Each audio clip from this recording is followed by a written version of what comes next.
Well, the road to the Esports World Cup continues for Korea in PUBG. We started with 24 teams. We are now down to the final 16 to see which of these teams will make it to EWC. Only the 3 spots as well, Jordan.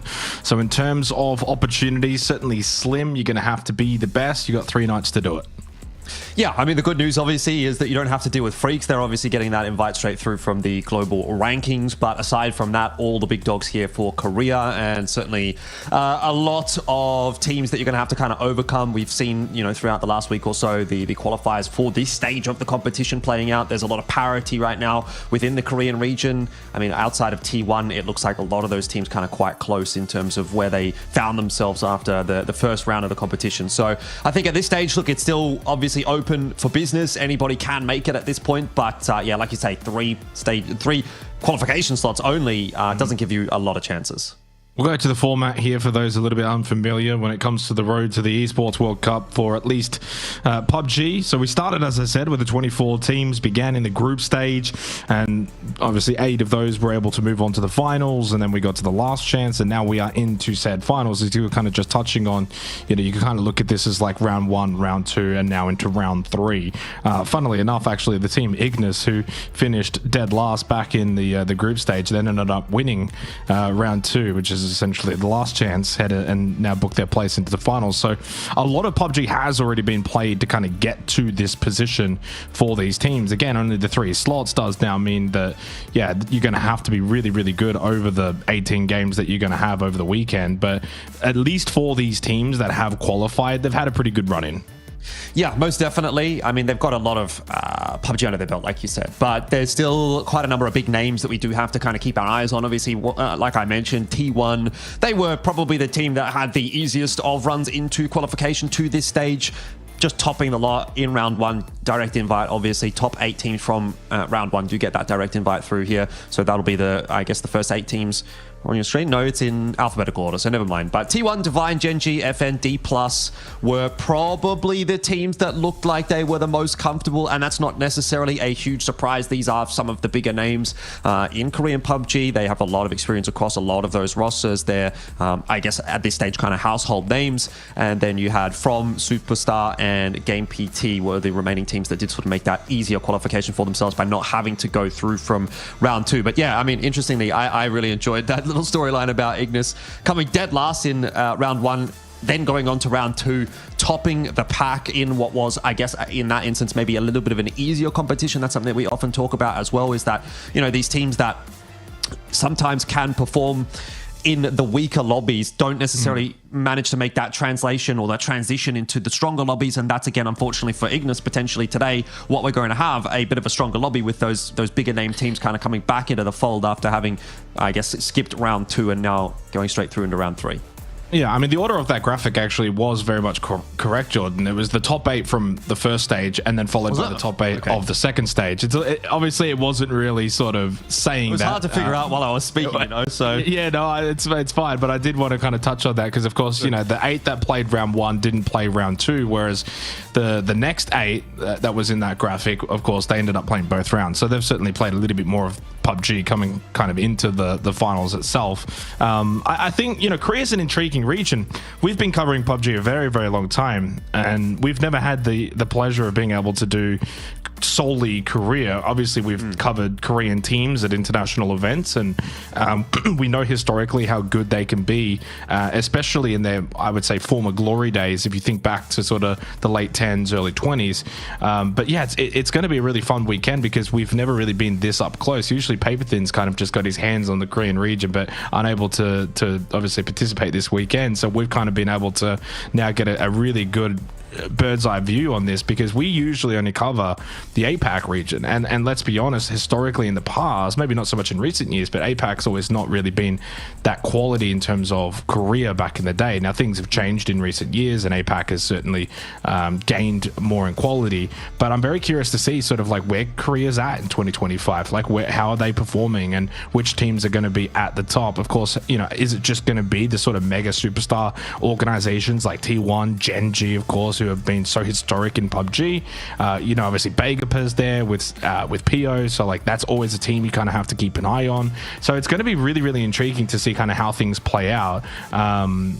although obviously Bakerpar didn't end up, no, they just made it in 7th. So kind of touching on them, not the greatest run being able to get into the final 16. But as we know, Jordan, the performances in the previous rounds aren't always fully indicative as to what we are going to see here in the final 16, right? It's almost like that last chance opportunity for the teams that maybe didn't perform in the previous rounds but scraped through. This could be their weekend. Yeah, I mean, you really have to look at it as a bit of a fresh slate, and particularly when it comes to a format like this one where we've only got 3 days of competition, it doesn't give you a huge amount of games necessarily to kind of prove yourself. Obviously, 6 games a day. We've got the Tego and the Rondo in the middle there, as has become fairly standard these days, sandwiched in between the Miramars and the Orangles, the old favorites, so to speak. But you've only got 18 games, right? And as far as qualifications are concerned, I think 18 games typically has sort of become a little bit more the standard rather than the likes of the 12 games that we sort of had in some instances in the past. But you go back to some of the previous formats that especially we used to cover together, Xenox, you might have had 30, 40, 50 games of PUBG to really prove who the top dogs are. And at that point you go, yeah, this team is definitely way better than the rest of the competition. They're out on something, like 600 points or 400 points or whatever that may be. But when it comes to 18 games, we might be talking about, and again, you can look back at the results from round 2 of this particular qualifier to see the difference between first and second is really only 6 points, and then from second to third is 10 points, and then from third to fourth is 1 point. So if we're talking about 3 qualification spots, these 1 points can really be the differential. Again, even in round 1, the difference between third and fourth, 3 points. So realistically speaking, there's not a whole lot kind of to sort of separate these teams, and that's where if you have one really good day, and look, maybe you're one of the quote-unquote weaker teams in the competition, but you come out the gate strong here, you win 2 or 3 games today, or you have 2 or 3 big games today, you might already be putting yourself in a position where, hey, we are actually thinking about a qualification slot where otherwise we may have only just actually been able to scrounge our way through to this stage of competition. So it's just about being in it to win it, and hopefully starting today well. Yeah, I think it's the perfect kind of, and clearly it must be perfect because we've kind of sat on this now for a while in PUBG, whereas the early days there was chopping and changing. Certain TOs ran different formats and different lengths, and one region would, I remember EMEA or EUL, whatever it was called back in the old days, I think they ran like 58, 60 something games, and then in NA they ran like 30 or something. In OS we ran like 30, and it was just like totally different. And I think naturally, as players in PUBG, they always want to play as many games as possible just to kind of weed out the deviation of RNG. That can certainly happen. You have a bad game. Even the best teams can have a bad game of PUBG. But 18 feels like you don't always get that clear-cut runaway in 18 games that you used to get, as you mentioned before, in with 30-something games. It could be done by game 24, and it's just like no one's catching them. You can get it, of course, if one team just is incredibly strong, but the caveat being, with 3 EWC slots, historically, if you look at an 18-game format, you don't always have the clear-cut answer for second or third, and usually you'll get down to that last game, and let's say, okay, maybe the top 2 might be locked in going into game 18. They're really dominant. They would head and shoulders above the rest, but that third spot very likely can be up for grabs by even teams that are in 4th, 5th, and 6th. And I think in a region like Korea as well, and this is where I'm going to be quite fascinated, because let's be honest, in APAC in the past, sometimes it was quite top heavy. Sometimes you could have 3-4 teams and then massive gap. And I'm hoping in Korea, for this event, at least in particular, that we can see a multitude of teams really fight it out. You were mentioning, of course, some of the previous rounds that have already kind of played out, but they played as, I think it was only 12 games in round 1, 12 games in round 2, and obviously in round 1 being the group stage, you had the mixed up groups, etc. So that's a little bit different. But even if you were to look at round 1, for example, which featured the top 8 teams being a lot of the good teams in Korea, T1, okay, a little bit of a runaway, but then the battle for second and third, like we're talking single digits down to 5th. And that's only obviously 12 games. So then, you add in a couple of extra, and maybe like an esports from or a superstar could have got back in. If you look at obviously the previous round, you already touched on it, but like it's even more congested when you look at like Pentagram in 6th. We're only 2 points away from, if it was this lobby, an EWC slot. Like that is quite staggering. And so it really does mean, because there's only the 3 slots, each of these games essentially matter as much as all of the rest. Like, you can't just go into game one and think, well, it's just game one, it doesn't really matter that much. That can be the difference. That can be the difference between you getting 0 points, you getting 4 points, and by the end of it, those 4 points might have been enough to see you qualifying to third. So it puts a little bit of stress and certainly expectation on the teams and the players going into tonight, tomorrow night, and then Sunday as well. But let's be honest, I think coming into a weekend such as this, sure, you probably don't have to stress out that much game one. Starting well, though, does matter. In an 18-game format, we've seen historically the teams that start well usually end well. Yeah, look, I mean, it's a brutal qualifier, that's for sure. And I think we've got to talk about the implications of this on the sort of global calendar for PUBG as well. Missing out on a qualification slot to EWC, obviously, first of all, that's a lot of money that's going to go by the wayside because it's a $2 million prize pool for EWC, which, you know, everybody gets some degree of a cut of. And so that's, first of all, a talking point. But more importantly, things like the PGS points on offer as well at the EWC, right? So if you're a team, you know, that is, especially like we're talking about one of these top dogs from Korea, and you're wanting to go to PGS or lock in something, at least in terms of some PGS points, you know, you want to be at least qualifying to EWC to give yourself some kind of a chance at that, because there aren't that many other opportunities to get PGS points this year. You'd have to be qualifying through to PGS 9 or PGS 10. So how are you going to be going through and making your way through to PGC? Well, and we're at the halfway mark as well. You know, like, you know, there's a lot of teams in the world of PUBG that want to go through to PGC. It's the biggest tournament in the year for PUBG at the end of the year, and in order to do so, you do need to be kind of qualifying through to these PGS events. And so it all sort of ties in together. If you have a shocking qualifier here, if you have a bad weekend here, maybe you miss out on EWC, maybe you miss out on PGS points, maybe you miss out on PGC as a result, and then all of a sudden your year is kind of just cooked. So outside of maybe the names like Freaks, who are kind of a bit of a mainstay these days, T1, who were able to play and do relatively well back in PGS 8, if not obviously PGS 7 they didn't get any points out of, but PGS 8 they did relatively well in. There's not too many of the Korean teams that are up there in that position where they're feeling comfortable about a qualification through to PGC at this stage, so that's a conversation point as well. Again, early days, obviously, like you say, we're about halfway through the year. It doesn't feel like we should necessarily be talking about PGC just yet. Like, it's still quite a ways away, but it is something that's in the back of your mind as one of these teams that's, in a position to jostle for a slot at PGC. Yeah, I mean, it's just simply based on the way that the format works, right? Like, you have to essentially qualify for PGS. By doing so, you qualify for both PGSs, which again limits your opportunities of actually getting those PGC points. So it makes it very difficult. And so for something like EWC being, you know, kind of, as I said, we're at the midway mark. We've already had PGS 7, we've already had PGS 8. After this, then it's PGS 9 and 10. If you miss out on PGS 9 and 10, but you went to EWC and got a whole bunch of points, that could be a difference maker, and that could be a PGC slot when it's all said and done. So yeah, I mean, 100% agree. I think, like, it's not just about the money, it's not just about making EWC, but you do get the PGS points as well to help you out when it comes to PGS 9, 10, get PGC points, etc. So I think for Korea, like as you mentioned, like tier 1's already got quite a lot of points. Freaks are obviously already going to get there as well, so maybe it kind of puts a little bit of emphasis on certain other teams, like your Gen Gs, for example, have no points right now. And what about D+? They finished 3rd in round 1. Good opportunity for them. And then obviously all of the rest. It's not going to be an easy weekend for these teams, but it's going to be a fun one. I think Korea should hopefully be rather open, outside of, like, you know, maybe a T1 could run away with this. It certainly could happen, but at least that's only 1 out of the 3 slots. As we get underway, we kick off Miramar, game number 1 of 18, as we kickstart the weekend here for the Korea qualifiers to EWC. The road to the Esports World Cup begins. It is a right-hand side plane path. It is south to north. And it's good to be back, Jordan, doing some PUBG together. It's been too long. I can't believe you said before the broadcast it's been since 2023. I know. It feels a little bit illegal, doesn't it? But look, I will say, I mean, it is good to be back, although I am extremely looking forward to next week for APAC, because that is obviously our home region, and that's when it's really going to feel like we #back or #we back. I don't know. Either way, here for Korea.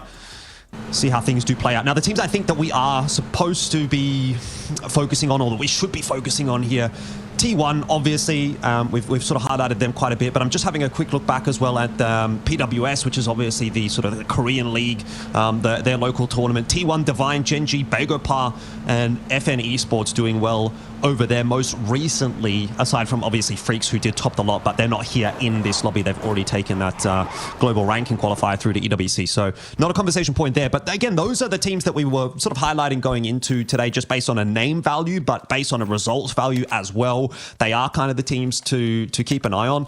The interesting point for me, obviously, being Bagopar, and you know, that's not just because I'm a bit of a PO fanboy. I'm a bit of an old head when it comes to PUBG these days, you know, so I do have that kind of degree of nostalgia. But they didn't do super well in the EWC qualifiers so far.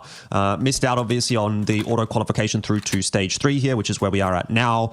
Didn't do, as we've sort of already highlighted as well, super well in stage 2 either, only kind of just squeaking through in 7th place. So they haven't exactly had the greatest of runs so far. And again, they're going to be always one of those X Factor teams that can kind of pop off or kind of go missing. Whereas it looks like the rest of the competition towards the top end has been relatively stable in Korea, in the likes of, again, T1, Divine, Genji, and potentially, I guess, FN as well could be thrown in the mix there.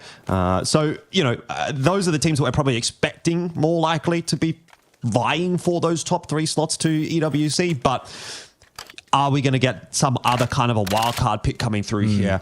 It's, I guess, for us to find out over the course of these 3 days. Yeah, I mean, that makes it exciting, though. I mean, we don't, as I said before in the pre-show, don't cover the Korean region. So we, as I said, get to have a really good look at this. And because we don't have really the expectations to say, as, say, if we were a paper thin, we don't know the teams or the players as in-depth as, say, he would in a comparison sake, the way we do for APAC, it makes it more fun because we're kind of a little bit more on the neutral side of things. We don't have attachments to the players of the teams. And it means that over the next 18 games, we're going to really get to learn quite a lot more as to their play styles, the way that they play, you know, which teams like to go center, which teams like to sweep edge, how is the lobby going to play out as well. And that's something as well that we didn't touch on in the pre-show, but this is going to be, you know, night number 1. I think night number 1 usually with these kind of formats is a bit more of the feel out kind of night. How's the lobby going to play? These teams know each other. They play enough PUBG. And I would imagine that, you know, essentially most of this lobby should understand how most of them like to play, but it is very much the first time you're going to be seeing all 16 of these exact teams in the lobby, whereas you go back group stage, bit of a mix and match, you go back round 2, bit of a mix and match, and now it's like, okay, another mix and match, but we get 18 games with this particular combination. It does take, you know, a couple of games to really kind of figure out which teams like to rotate in this vicinity. We're dropping here, okay, but maybe we had to drop a little bit differently because this team's contesting over here and they want to go for a certain rotate path. So there are little micro adjustments and macro adjustments that teams do have to make when you're coming into a different lobby.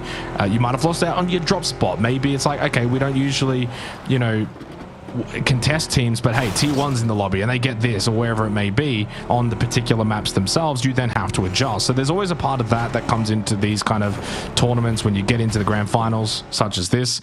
D plus is certainly one that I'm keeping my eye on. They finished 3rd over in round 1. So again, like we kind of touch on the teams that did well round 1. Those are probably the early expectations. Hey, they did well early on back in the earlier part of the qualifiers. Can they bring that form where it matters the most? Like if you're a team that finished 3rd in terms of D plus gear back in round 1, you're basically just saying, can we do that again? Can we just do that again and we get to go to EWC? And in terms of like the difference between 1st, 2nd and 3rd, I don't think there's actually anything. It would just simply be all 3 qualify. Obviously, if you're finishing 1st, you're probably going to be a little bit safer than, say, on the precipice. Yeah, no doubt. I mean, D plus is certainly a good shout as well. I think in particular, a lot of people will be quite keen to see what Seoul can do internationally. He hasn't, unfortunately, really had the opportunity to go and play internationally since earlier on in 2024, back in PGS 3 and 4. I mean, you could count Nations Cup as well, where I believe he actually ended up being the MVP as well for Korea, who did end up winning Nations Cup 2024. But, you know, realistically, not a fantastic run so far this year for him or for D plus. And they'd love to get that EWC slot. I think a lot of fans would love to see Seoul get another crack internationally. So it will, as you know, is the case for you, be a team that I will be keeping a bit of an eye on as well. But We'll turn the attention back to the game for a second here and just sort of highlight that the zone shift has gone a little bit further toward the southern side. Porto Para East, Los Leones still in that initial zone. We've got a few teams that are already starting to make their way down to the southern side of Miramar. And you can hear a couple of shots starting to ring out across the map. No knocks, no kills just yet. It's been a slow start, as you would typically expect on a map like Miramar. And there are, of course, a couple of teams as well just taking their time about their rotation. Those teams that were dropping hard toward the north, spending a little bit of extra time looting up. And I think we've got our first knock coming through. You won't be seeing that on your screens, but I did see it on the map feed. Hasn't been converted just yet, but you can see just quickly there, it was AO on the top left corner. We don't have any vision of it at this stage, but hopefully it'll get picked up here. Certainly an intriguing fight this early on. I mean, I understand Miramar, sometimes you want to take some decent spacing, circle pop the way that it's kind of transpired. There's a lot of water. This could shift north. This is not a bad spot. Good buildings, a little bit split with the road. But yeah, Miramar, you kind of touched on it already very briefly. Like, it usually will have that slower pace to begin with. I think statistically, rounds 4 and 5 is where you're going to see the majority of it really pop off.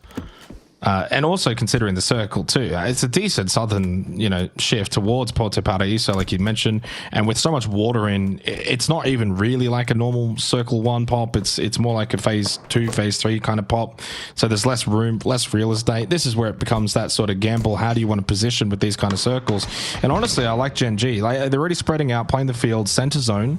So if it does go north, if it does go further south, if it goes out towards Los Leones, they're in the best position to be able to rotate and wrap out and move pretty quickly. And if it sends us up, then they're already in a good spot. So really, that's kind of what you want to do with these circle pops, is put yourself in the best position as possible to then manage circle 2 pop. And if you're kind of over in Impala, for example, which there's a couple of teams already, unless you get a northern shift, you're going to be playing catch up from then onwards. And this position that we're kind of hovering over right now is a little bit more towards that northern shift. So if they don't, if these guys fighting over here, south of Impala, on this road, around these buildings, don't get a circle 2 north shift, and let's say we go further south, then you've kind of been doing a lot of this fighting for essentially nothing. So you're putting a little bit of your eggs in the basket here early for that north shift. 90 seconds until we get it. You can see the map there in the bottom left. But yeah, there's still some teams coming in very, very late as well. SS, Begapar, you've got Asla as well, all still rotating in. They're the only 3 teams not inside of the circle, so they'll be coming in west, maybe north if you're SS, and they'll be very much hoping for a Los Leones shift, which I feel like doesn't really come all that often. If I'm going to be honest, likely, it's very unlikely. No, I mean, and it's an interesting conversation point. I don't know if you saw this, but I sort of saw, I think someone was doing some like zone analysis basically on the competitive PUBG Reddit, and they sort of made a graph basically of like, when do the kills actually happen, when does most of the fighting happen, and you could see like a bit of a waveform, right, where it was like, okay, phase 1, phase 2, probably not a whole lot happening, but it's kind of like slowly starting to build, and then it's sort of phase 4 and 5 where a lot of that, I guess that death kind of happens, right, when you're really having to make those bigger shifts. Again, obviously those are the shifts where you're potentially moving away from water as well, so they can be the more like egregious pulls in some instances. So it kind of makes sense when you think about that, and then it kind of dips off again. So you kind of have like this like hotter period of the game in around phase 4 and 5, and then it sort of peters off a little bit. Phase 8, there's really not a whole lot happening typically, apart from just some rotations. Most teams have kind of been weeded out by that stage, and then again it picks up in phase 9 as the game actually finishes off. So I think we're very much sort of ringing true with that as well so far here. Most teams still have quite a bit of space, even if, like you're saying, they're kind of fighting over space that may not necessarily be too valuable later on in the piece. It's enough to kind of keep them safe for the moment. It will be those later shifts that do ultimately come through and cause some problems for them. And ultimately, it's now starting to kick off a little bit as we do see some kills popping up in the kill feed there. Dayon and Untop going down respectively, and our first 2 players out of the picture for the career quals of the EWC. Yeah, no surprise they've kicked it off, because it was a circle pop that went north phase 2, so they kind of got what they wanted. And when that happens, then you think, well, we don't really want to share, we don't want to be neighbors, we want to kind of maybe take this fight, because now you can actually fight over this compound. Now you can actually fight over this territory.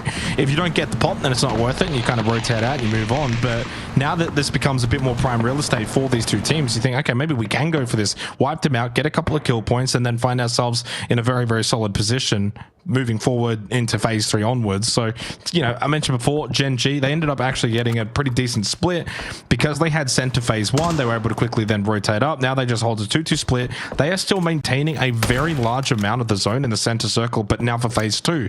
So you're kind of just transitioning your phase 1 circle hold in the middle to now phase 2 circle hold in the middle. T1 just went for an aggressive rotate, as we just kind of saw.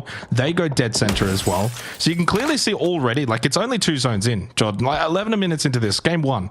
But the difference in which teams want to value and what they want to value, like Tier 1 want to go center, Gen G want to go center, Gen G want to go for a split control space, Tier 1 want to go dead center, but group up, you know. So like the way that these teams are kind of viewing this circle, what they want to take and how they want to take it, already showing a bit of a difference. Is Heather with a knockdown on Tin Yong, which this is a staple of Miramar to find these long knocks, but don't usually find the conversions this early.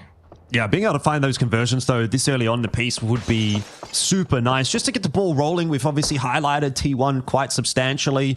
Want to be seeing them get off to, again, a good start today. I think, you know, they're one of the sort of the front runners in terms of being in a position to qualify through to EWC just based on their domestic performances throughout 2025 so far. But no points on the board for them early on in the piece. No points on the board for the majority of teams, to be fair.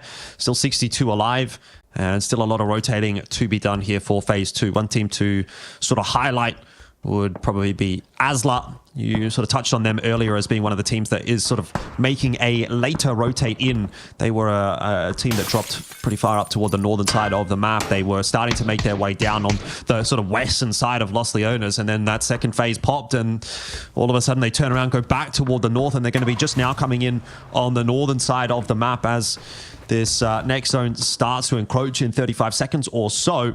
So interested to see whether that northern pull is going to help them out. They'll run into Bagopar potentially, but a little bit more central here. Again, we've kind of just got some footage of From, as well as T1. We saw them a little bit earlier, just kind of hanging out. And here's that rotation that I'm talking about. Asla, the only team at the moment that are out in the blue.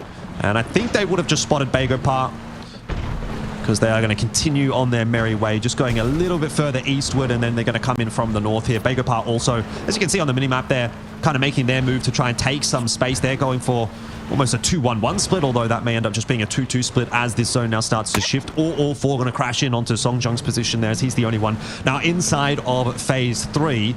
It is going to mean that Asla will continue having to push further south, but there's not a whole lot of business going on in the north side of this zone. Most teams are coming up from the south, so it actually ends up being not a bad rotate at all from Asla.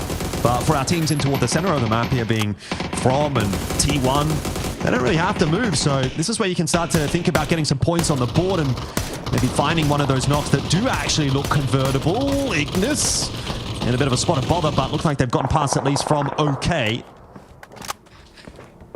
Dumb and very fortunate. I mean, like, you cannot, in Miramar, so open, so many different angles, ever find yourself stalled out in a vehicle. Very, very fortunate that Damin doesn't get taken down there.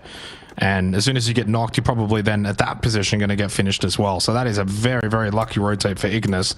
Yeah, touching on Asla as well. I mean, I noticed them earlier on the map feed, and they were kind of going for that more southern shift. And then because they were coming in quite late and it shifted north phase 2, they then wrap up on the west side of Los Leones all the way up north. So it's actually worked out really well for them. So, I mean, this is why PUBG is just so fascinating, right? Because naturally you kind of come in and you think, well, this is not a great start for us this game. We're coming in very late. Circle's quite a distance away from our loot location, but guess what? Because we've come in so late, we get to see the phase 2 pop and then adjust, and then you adjust again phase 3, and suddenly they find themselves, as you mentioned, in a rather vacant north side of the circle, close by to Impala. Now there's still teams around there. Bagopa's got themselves a really good hold in Impala itself, but yeah, I think this is going to be a little bit more playable than, say, coming in on that very congested southern end of the circle, which now it's going to be a scrap. Now you're going to have to rotate. Phase 1's slow. Phase 2, yeah, not really fast paced. But once you get to phase 3, 4, and 5, it really picks up, especially on Miramar. And this is where you start to get some of these fights in the bowls and the dips and on the cliffs themselves. Teams are rotating. They want to take space. They want to get into a good spot in the circle. Guess what? Space starting to run out. Now you're wrapping towards other teams, and you have to take these fights out in the open. You can get third-partied so easily, and that's why these smokes so valuable. Good little Flush and Phantom Hearts are on the board with their first kill, courtesy of Stella, and largely in control of this fight. Yeah, should be getting a second one in a second or so, as well as that next player does end up bleeding out. So not only is that going to be a couple of points here for Phantom Hearts, it's also going to be some map positioning as well. This kind of sets them up as, I guess, somewhat of a dominant power on the far southern side of the zone. You're going to see SGA starting to move away after losing a couple of players. There is a bit of a chase on here from Phantom Hearts, but I don't imagine that they're going to be overcommitting to that too much. I think at this point, it's just a little bit more important to kind of try and control their space and start to figure out what's going on to the east and west. A little bit of spam in there from Stella.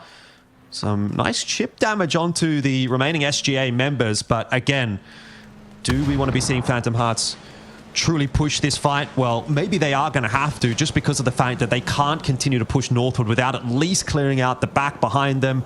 And SGA have decided to pull up in a fairly awkward position here for Phantom Hearts, so that does bear some dealing with. Yeah, I mean, we've got 5 deaths in 17 minutes. I understand it's Miramar, but Korea are just so disciplined in not taking fights unless they feel it's necessary. Unless SGA, poor old SGA, down to 1, only Hayne was able to get 1 back, and he will get the kill as well. Quick flush, Stella low. Flash to go out. Hayne has more, though, coming on his way in, and he did a decent job as a solo in a very difficult position. Certainly went down fighting, but went down all the same. And for SGA, they will be the first team eliminated at the 17.5-minute mark of all, and we're into phase 4 now.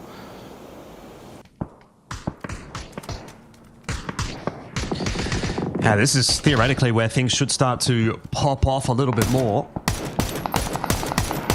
Begopar on their move. Having to come down between a couple of teams, really running the gauntlet. They're not actually done yet either. They're going to have to go through 1 or 2 or more. And I don't really know where they're going to be able to pull up here at all. We've got some kills coming out in the kill feed. There it is, Begopar. You can see just kind of getting ripped apart by D+. And as good as it started for Begopar with a couple of those northern shifts, as soon as one goes south, they run into D+. Soul surviving here. And he's going to be able to pick up his couple of teammates. It doesn't look like anyone's trying to push in onto D+'s position and take advantage of those couple of knocks. And so there's a brief moment of respite that is going to give Kachi and Jangu the opportunity to catch their breath. So a couple of points on the board early here for D+. And again, that storyline about Seoul making it through to an international competition in 2025 might be alive and well. I always love the Korean names in esports. Like, just like to know there's a Korean out there called Ricky D, you know, Hush or Luna or Soul. They're awesome. Man. Well, some of them are difficult, and some of them are certainly what you would expect from a Korean name. But then when they go with the English terms, it is amazing. I love it. Kachi and Soul, the duo for D+. They have found 4 kills this game, so it's not, you know, it's not a totally awful performance. And I don't think they're going to be close enough to the top 8 to get placement points. So it's all about just fighting, get a couple more kills, get something.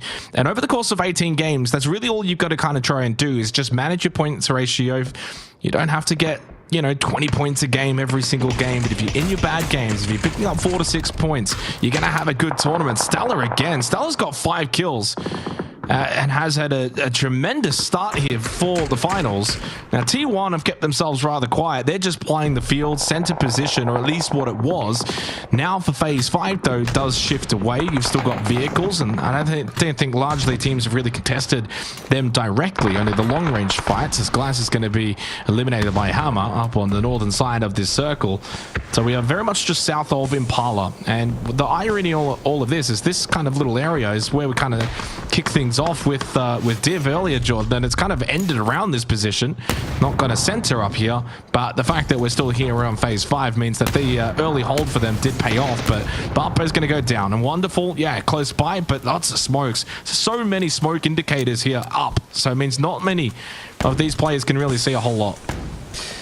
It's not looking too good for Div at the moment, though, is it? As the Pentagram starting to make their push in. A nice little flash. Oh, wonderful. Slow things down. Daku will fall to the ground, but, I mean, there's only so much going to be able to do there as Wonderful as a solo. The one question here for me, though, is there going to be another team coming in for the third party? Right here, you can see EOS on the minimap starting to make their push. They know they've heard those fights. They're going to crash on in. It's only time for the one res Howl back to his feet, but barely breathing at this stage as EOS make their push into the petrol station. Esports from make their way in, team that finished 6th in the opening round of these qualifiers, and you've got themselves a perfect opportunity to clean up 3 kills, take a position still inside of the circle, albeit not really close to center anymore. And you can already see the difference there. Look at the patience and the discipline. I mean, I don't know about having to throw your own smokes in there as well. You know there's a team in here, but they're not just rushing in through the front door, guns up, go blazing in, the way that you would maybe see some of the APAC teams play at times, where they would kind of just rush in, head full of steam, knowing full well there's a team in there that's wounded. They do somewhat allow Asla to kind of heal up. Gen G getting involved in the kill feed as well, and you can see Americano's POV as well, so there are angles over towards this little position. Yeah, but it's Eagle Owls. But yeah, Asla are still just happy to hold out in this gas station. I think Eagle Owls are a little bit worried about Rex and FN, who kind of have a bit of an angle here. As you can see, there's some shots coming in from Rex. As I mentioned him, he has kind of just pushed out of the compound that FN are holding as, you know, kind of like a forward scout or a solo play. Typically, you're going to see that from the teams that are a little bit stronger in the zone. They're going to send someone out to kind of try and hunt some points, hunt some damage, and that's exactly what they've been able to do. They get themselves a knock, at least a singular knock onto Eagle Owls, which again kind of prevents their push into this petrol station. That's why there was all of those smokes up on the road out there for Eagle Owls. Now that those smokes have faded, though, they're kind of stuck between a rock and a hard place. They almost have to make this push at some point and clear out as the pentagram if they can find the opportunity. But yeah, just very, very hesitant. I almost think they might have missed their window if they were going to do it. They probably should have done it, because now some of that util starting to fade away. But they seem happy enough to just play the backside of this petrol station, perhaps waiting for this next zone shift to determine what ultimately they're going to end up doing. And it will actually go away from the petrol station. So breaching this petty is perhaps not super high on the priorities list, as opposed to maybe taking a further southern position now that that zone has kind of shifted away from it. But to take a more southern position, well, there's not necessarily any immediate hard cover. It's going to be defilades only, and you're going to have to get past Ignis, and you're going to have to get past Rex as well from FN. And T1 find themselves on the outer edge. Same with Gen G. You know, you can try for center as much as you possibly can throughout a given game, but if the circle's just not going to play kind for you, you're naturally going to find yourself on the edge in various games throughout a tournament.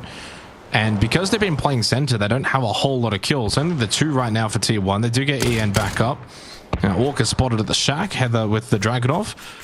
We did see Phantom Hearts get eliminated as well. Stella ended up picking up 5 kills in this game. Had a wonderful start. So at least they got some kills from this performance to kickstart here for game number 1. They thrown out by Solution. There is Esports from. And I think that's Catchy going to be dead. Caught. That's going to be the high ground taken by Solution to find the easy elimination. And Asla Pentagram finally wiped out of the petty. Yeah, which is a start, but you've still got further to go. We'll turn back to Gen G, a couple of shots in the direction of T1, so some of the big teams starting to scrap. But interesting to note that FN, Damwon, T1, Gen G all making their way through to the deeper stages of this game. Ignis now under pressure. Ignis just gets run over. It's vehicular warfare right back on in from Tosi. Orca in there to finish it off. And well, Ignis are surviving with just 1 player alive for the moment. There's Primi, who they're really trying to dig out here, Gen G, but they've got bigger problems as well, as they do get pushed in by Star Balloon. And it now is just Tosi left standing. He'll try to scrounge a couple of revives here. Looks like the sightlines are okay for him to do that. And Gen G secures some positioning.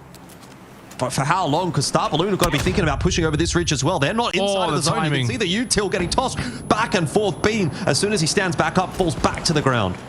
Yeah, that's super unfortunate. And then peeks the left side angle of the smoke, knowing that Star Balloon are getting aggressive and pushing. Felt like he had to defend the territory rather than just try and play safe, get smokes out, go for revives. He knew if he does that, he's just going to get bombarded with nades anyway. So went for the high play. Star Balloon, though, well, they get quickly wiped out by Eagle Owls, and it's just become suddenly an incredible bloodbath over the last, I would say, 7 to 8 minutes, Jordan. We had no teams eliminated at the 17-minute mark. 8 minutes later, we're down to 5. That's just PUBG in a nutshell as we head into phase number 7.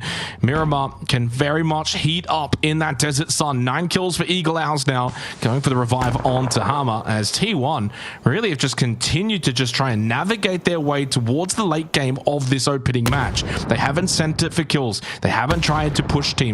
They've really just played for spacing, for positioning, trying to play the circle. If teams want to fight them, they'll be ready. They've got the 3 kills kind of defending their positions. Lots of vehicles. I mean, this looks like a junkyard of broken down vehicles. Yeah, I mean, that's the only cover, the only real hard cover that you're going to be getting. So you got to make do with what you can, and it certainly is one of the sort of the soft skills, I guess, of PUBG, is being able to set up what essentially is a car fort at this stage, and you can see some teams really making good use of that. I mean, even T1 here, like the space that they've been able to take is actually pretty substantial given the circumstances. KXG, who we haven't really been speaking much about, they have been a little bit quiet in the kill feed. No kills so far, but they might have a pretty explosive finish to this game, although they are going to have to move out of this compound and move uphill, which as soon as I start to mention them, things start to go poorly for them. Eagle Owls as well on the receiving end of some shots from T1, who do end up getting eliminated at the hands of Eagle Owls, but they've got bigger fish to fry. There's that push coming in on the side that has just been spotted out here by Hush, who is now solo, but what a massive game from Eagle Owls. They've just been fragging out to start things off in the EWC qualifier. 13 kills, even if they go out here in 4th place. It's hard to imagine that anyone's going to be able to top their overall placing from this game in terms of total points. Yeah, starting the finals the way that they finished the last chance. They won the last game with a 12-kill win. That got them up in 2nd place, so a bit of a leapfrog moment, and they're not, you know, they're not messing around. Yes, they go out in 4th, but you mentioned obviously the kill tally, the amount of points that they're going to get overall. It's put them in a great position to start these finals, and carrying momentum from, you know, those last chance qualifiers. F and Pocheon have kind of just quietly gone about business though. 3 players up, 8 kills.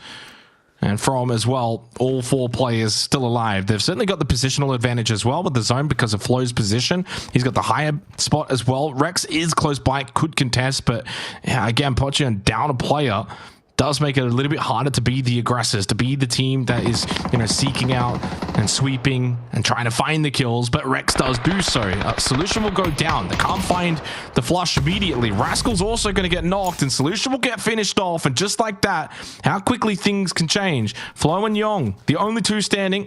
And then Flo's going to make his way towards the back line and go for that revive onto Rascal to get this back to a 3v3. Yeah, Solution going down, though, less than ideal. Luckily for Esports From, Rascal was in a unkillable position, really. He was knocked, dropped below that ridge, gets revived there by Flo, and we're back into the 3-on-3. So a little bit of a mishap from Esports From, but not a game-losing mishap. It does give Pocheon a little bit of conversation back on in here. And again, you've got some pretty stellar names in there.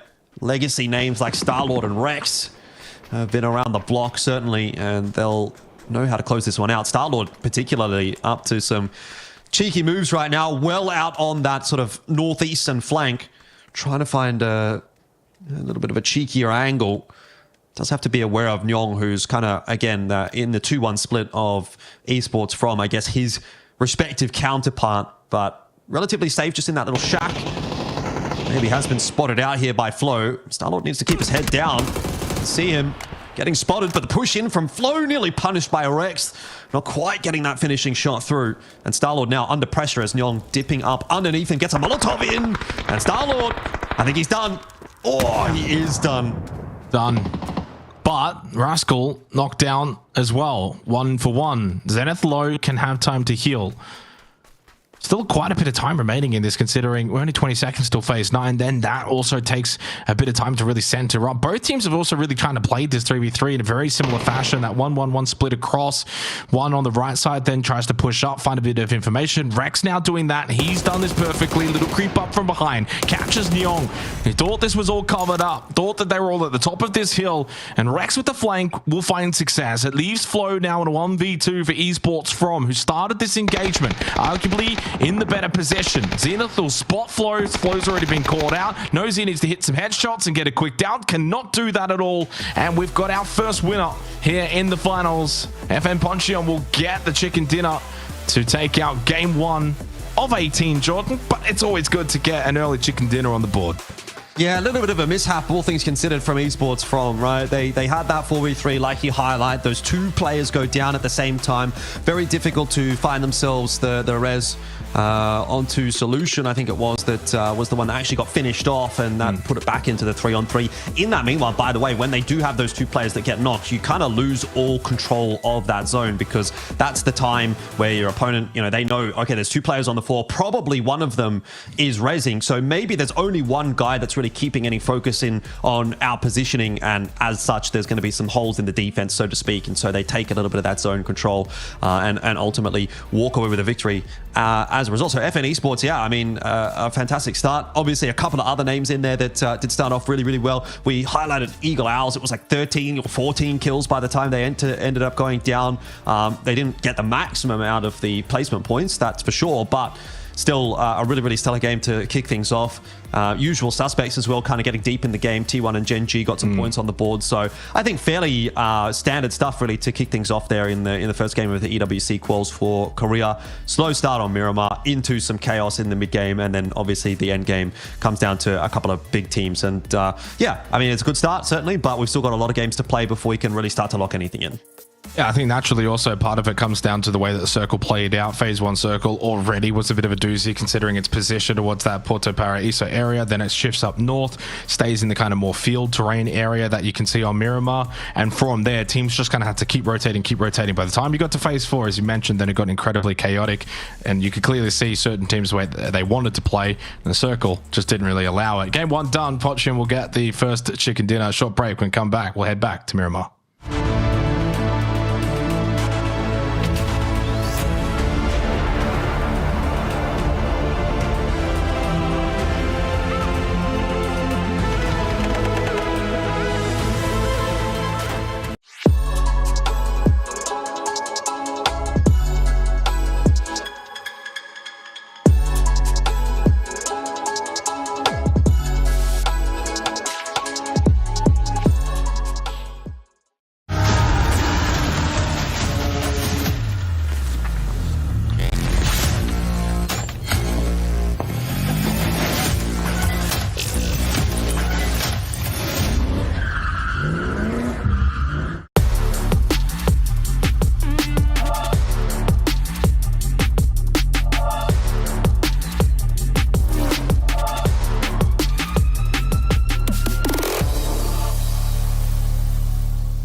1, go.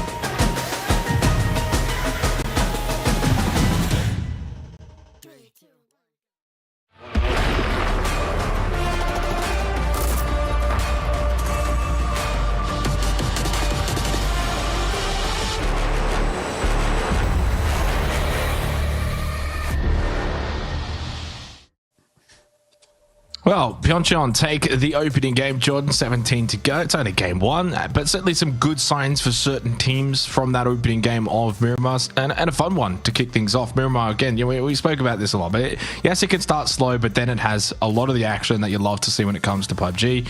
You can clearly see a lot of different ways that teams wanted to sort of play out the opening game. T1, Gen G, center focus, try and keep to themselves until the late game. Didn't really work out that well for them in terms of like big overall point margins, but they were able to kind of like get deep, get late. And you know those teams over the course of 18 games, if they kind of get those positions they want, it's going to accumulate points for them. No surprise from that. It was probably Eagle Owls though that I think certainly caught a lot of our attention in that opening game. Yeah, most definitely. I mean, they kind of had to run the gauntlet to make their way in. They were, fortunately for them, one of those teams that made it through from the northern side, which we initially kind of indicated wasn't a super busy area of the map. But obviously, as things progress, you know, as the zone starts to shift, more teams are starting to spread out, and they end up having to go through like 3 or 4 teams on their way into some of those later stages, so sort of those phase 7s, phase 8s, and they were able to kind of come out ahead in terms of that tussle, which was not something that we necessarily saw from any of the South teams in terms of being able to make that like edge-based style work necessarily without losing players here and there, just because I think the southern side of the zone was a little bit more chaotic. There was a little bit less hard cover over there as well. A lot of deflates, a lot of hills, but less easy to maybe keep 4 players up until at least the deeper stages, which is what Eagle Owls was able to do on the northern side at least. So yeah, conversation point definitely about them. At this stage, it doesn't look like we have a leaderboard going into map number 2 or game number 2, I should say. But like I said during that cast at the end there, I think it'll be tough to imagine anyone's out too far in front of them after having got, I think it was a 4th place, was it? Was it 4th place with 13 kills? It might have been. Either that or 3rd place with 13 kills. Yeah. It's also game 1, right? Like, I mean, yeah, we'll get a leaderboard certainly at some point where it matters more, right? As long as you've got that leaderboard for day 3, that's really all that matters. Game 1, it's fine. We'll get it. We'll fix it. But I think that going into the rest of the games tonight now, it's like for these teams as they kind of get a feel for the lobby and they get a really good understanding, you know, for like your T1s and your Gen Gs, if you're going to be playing center and you're going to be playing quite safe, if you've got teams like Eagle Owls that are able to go and rack up 13 plus kills and finish deep placement points, like that's a point tally margin that if you're not kind of keeping pace and you're trying to get top 3, it may not work. So at some point what teams will do, and it probably isn't like a night one thing, but wouldn't be surprised if like T1, let's say they're outside the top 3 by the end of tonight, they might change their playstyle a little bit then going into night 2, where they think, okay, we're going to be a little bit more aggressive. Instead of, you know, taking this certain amount of space, let's take this space instead, wrap and try and go for more kills or change the playstyles a little bit. But again, game 1, you certainly don't make adjustments. Game 1 is kind of just like, you know, just let's kick things off with a bang, see how things go. We've obviously got a game plan. We know where we're dropping, how we want to rotate. And then Circle 1 just decides, let's go down to the southeast and have a bit of fun with it. But that's where the best teams are able to adjust. And there were certainly some really good adjustments in that opening game. Teams coming in late to the circle, I think, benefited actually from that opening circle. We saw Asla, Pentagram was a really good example. We touched on them in that last game. They were coming in blue very, very late. They get the circle 2 pop. They change their rotate path. They go to the north side. And naturally, you know, we mentioned the north side was certainly more of the vacant. By the end of it, sure, it maybe wasn't, but that was because so many teams were forced to rotate up towards that area because the south side was just so congested. And if you're fighting open terrains, Miramar, south side of that kind of circle, you're not going to have a good time. And that's where we saw the vast majority of that lobby kind of get wiped out in that previous game. And we saw a lot of deaths from that 17.5-minute mark to the 24-minute mark. Like 80% of the lobby was wiped out. And that's just the nature of Miramar. So much less terrain, so much less cover and buildings to kind of play out of, which just means you're going to naturally see a lot of teams get wiped out pretty quickly if they haven't got the best positioning for the circle. Does look like we might be getting a somewhat of a similar zone to the last game, at least in the sense that it'll probably be a bit more of a sudden shift, just based on the fact that this was a fairly hard southern plane path. We'll have to have a look at the map when it pops up here to see where we're going to end up getting that shift. But a couple of shots ringing out over Monte Nuevo, and I'm completely off the mark, by the way. I can see on the map feed that we've actually gone northeastern, not super hard northeast, let's just say. I mean, the plane path is still kind of inside to some degree of that first phase zone, but certainly not the southern shift that I guess a lot of the teams would have been hoping for, because again, if we draw the battle lines, I guess, and you can see here on the mini-map as it pops up, most of the teams are probably in the bottom, say 60%, the southern 60% of the zone. So again, in a similar fashion to the last zone, just flipped around. We had a fairly busy southern zone last time around, because most of the teams were coming up from there, even though it was a southern shift. We're going to have, again, a fairly busy southern side of the zone this time, because it's a northern shift and teams are coming up from the south into the north. And so anywhere down toward the south side of the zone is going to be, residences that is going to be taken up by the vast majority, unless someone goes for a big flank, a big wraparound through the north on, the La Cobb kind of highway, basically. But we'll see what teams are going to do. I mean, again, a lot of those teams that are really, really hard south, Puerto Paraíso, Val del Mar kind of drops, they may be the ones that want to take a little bit more time about their looting, go for a longer rotate, perhaps end up actually, funnily enough, being a southern drop team on the northern side of the zone, just purely because they know they're not going to get into a stable position in sort of the center of the zone or the southern side of the zone, because that is residences that will be taken up by those teams that are faster on the rotate. Yeah, it's a good zone for Gen G. If this is, the play style that they brought game one, and if they bring that into game two, it's going to benefit them early. But we've always said in the past, positioning for Circle 1 really doesn't matter all that much. Really, the way you kind of want to position for Circle 1 is to be in the best spot to transition then into Circle 2, which naturally is very much kind of around that kind of center area, although it is very much area dependent.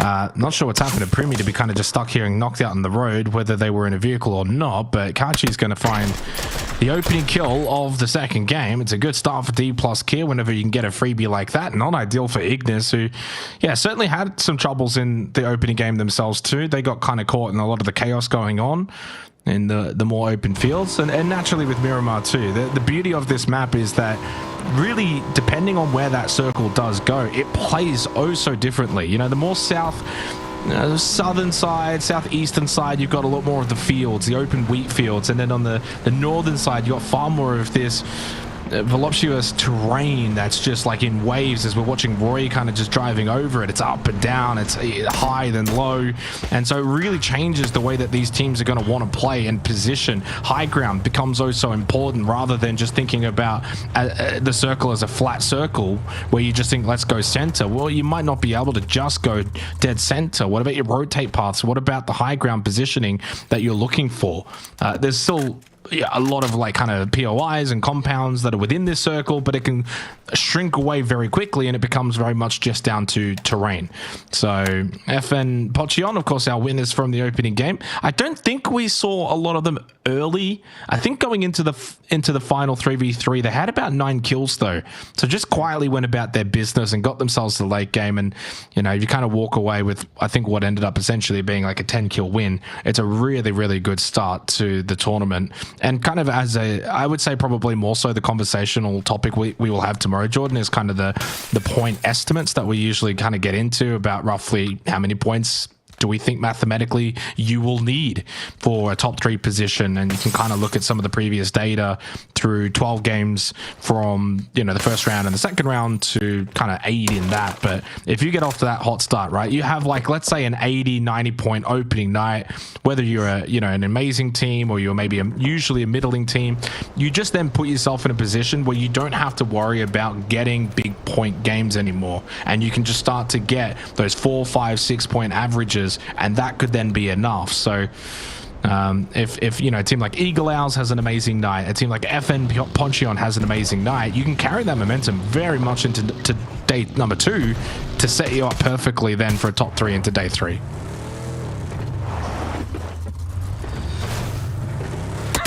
Yeah, FN Esports down to 3 at the moment, though.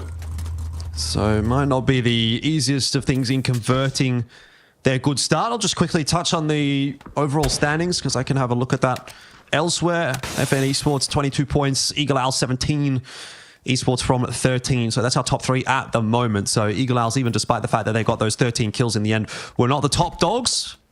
FN Esports ended with 12 kills and the win. So not a bad start for them at all. Star Balloon on our screens also kept that scoreboard ticking over in game number 1. You mentioned Gen G toward the start of the first game as well, Xenox having taken a center position, and they've done the same thing again here in game 2. So very much starting to see that trend developing for Gen G here in the EWC qualifiers, trying to take out the tires on FN Esports' vehicles. Not sure that that was super successful from Tosi, but just letting them know. And a nice elevated position here for Tosi. You can see that at this point in the game, really all he's trying to do is kind of gather information. You know, you want to kind of see, okay, I'm going to look at this compound. This is a potential rotation path for us. If the zone shifts in this direction, you know, can we backfill into this compound? If we see a team leave, they know obviously FN Esports is in this double warehouse setup. So if you see, for example, Americano and Zenith moving away and you have to move in that direction, that's a potential stopping point to kind of like recalibrate as a team. It's information that Tosi's going to be relaying across to the rest of the team. And, you know, not just with regard to that compound, but the rest of the compounds all over the place. And it's very nice to be in that high ground position this early on in the game because it is going to make your life a little bit easier in terms of scouting and getting information on where your opponents are set up and what potential paths you can take deeper into the game if the situation eventuates that that's going to be required. Yeah, 100% spot on. I mean, this is really just informational gathering, and it changes again. You know, game 1, you can only gather so much information with a little bit more of that flat terrain, but with a circle like this, you can gather so much if you take those higher ground positions.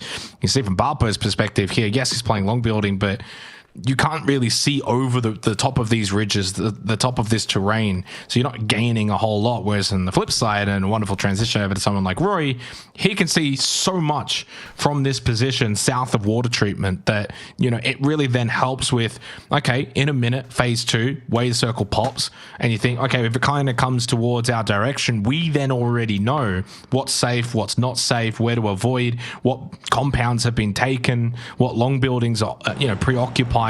So Roy being able to just kind of push up, hold that terrain is so beneficial for not just him, but for anyone that's able to do that in this opening phase. So if you're coming in late, and, you know, like a D+, for example, is coming in very late. They're in Los Leones. They're Southside Circle. They really need a southern shift here, phase 2, or it's, again, going to be another zone where they're just going to be essentially rotating. You're then lacking all of that information. You don't know what's safe. You don't know what's then taken. It becomes a little bit more difficult to kind of pinpoint your entry position coming into the next zone once you get there. Heather with a nice little crate gift, but going down this hill is a little bit risky. Yeah. Just thinking twice about it, isn't he?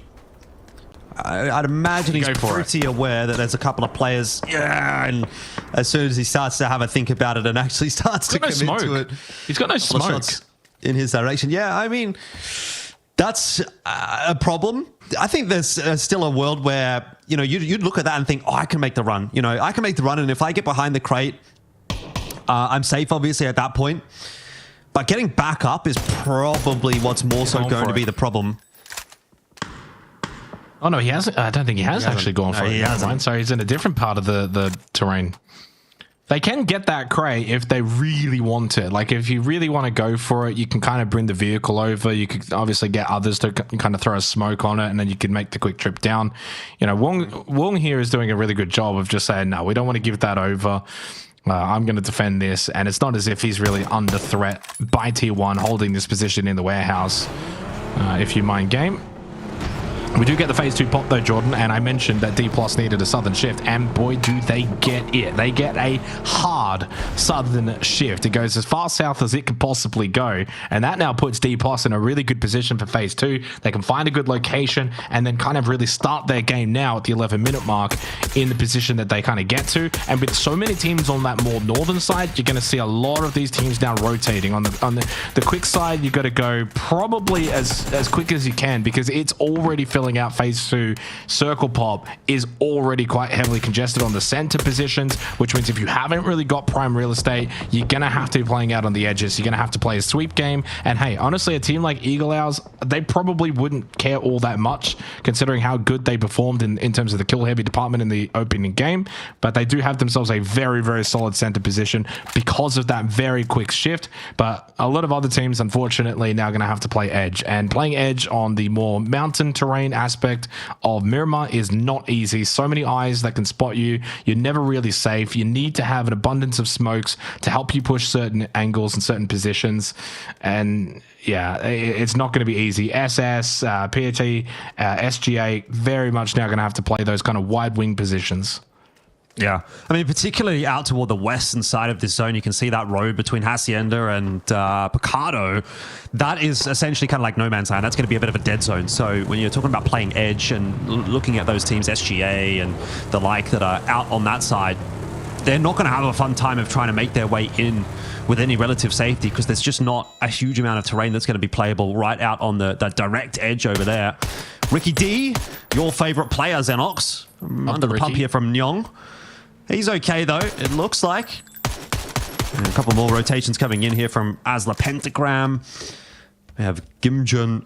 That's a bit more of a Korean name. Trying to pop off a couple of shots in that direction. And nice 2-2 split here from Ifu Game. Oh, Ricky, you got to be so careful. North. They'll be okay. Ricky, he seems to be a bit oblivious as to where these shots are coming from. But luckily, not getting peppered too hard. Decides eventually, now that there's a little bit of a tickle coming through, to get out of dodge. I mean, ambitious from Young. I mean, yeah, landed a couple of their shots, but you're also sitting deep blue. 10 seconds till phase 3. Still need to make your way into the circle.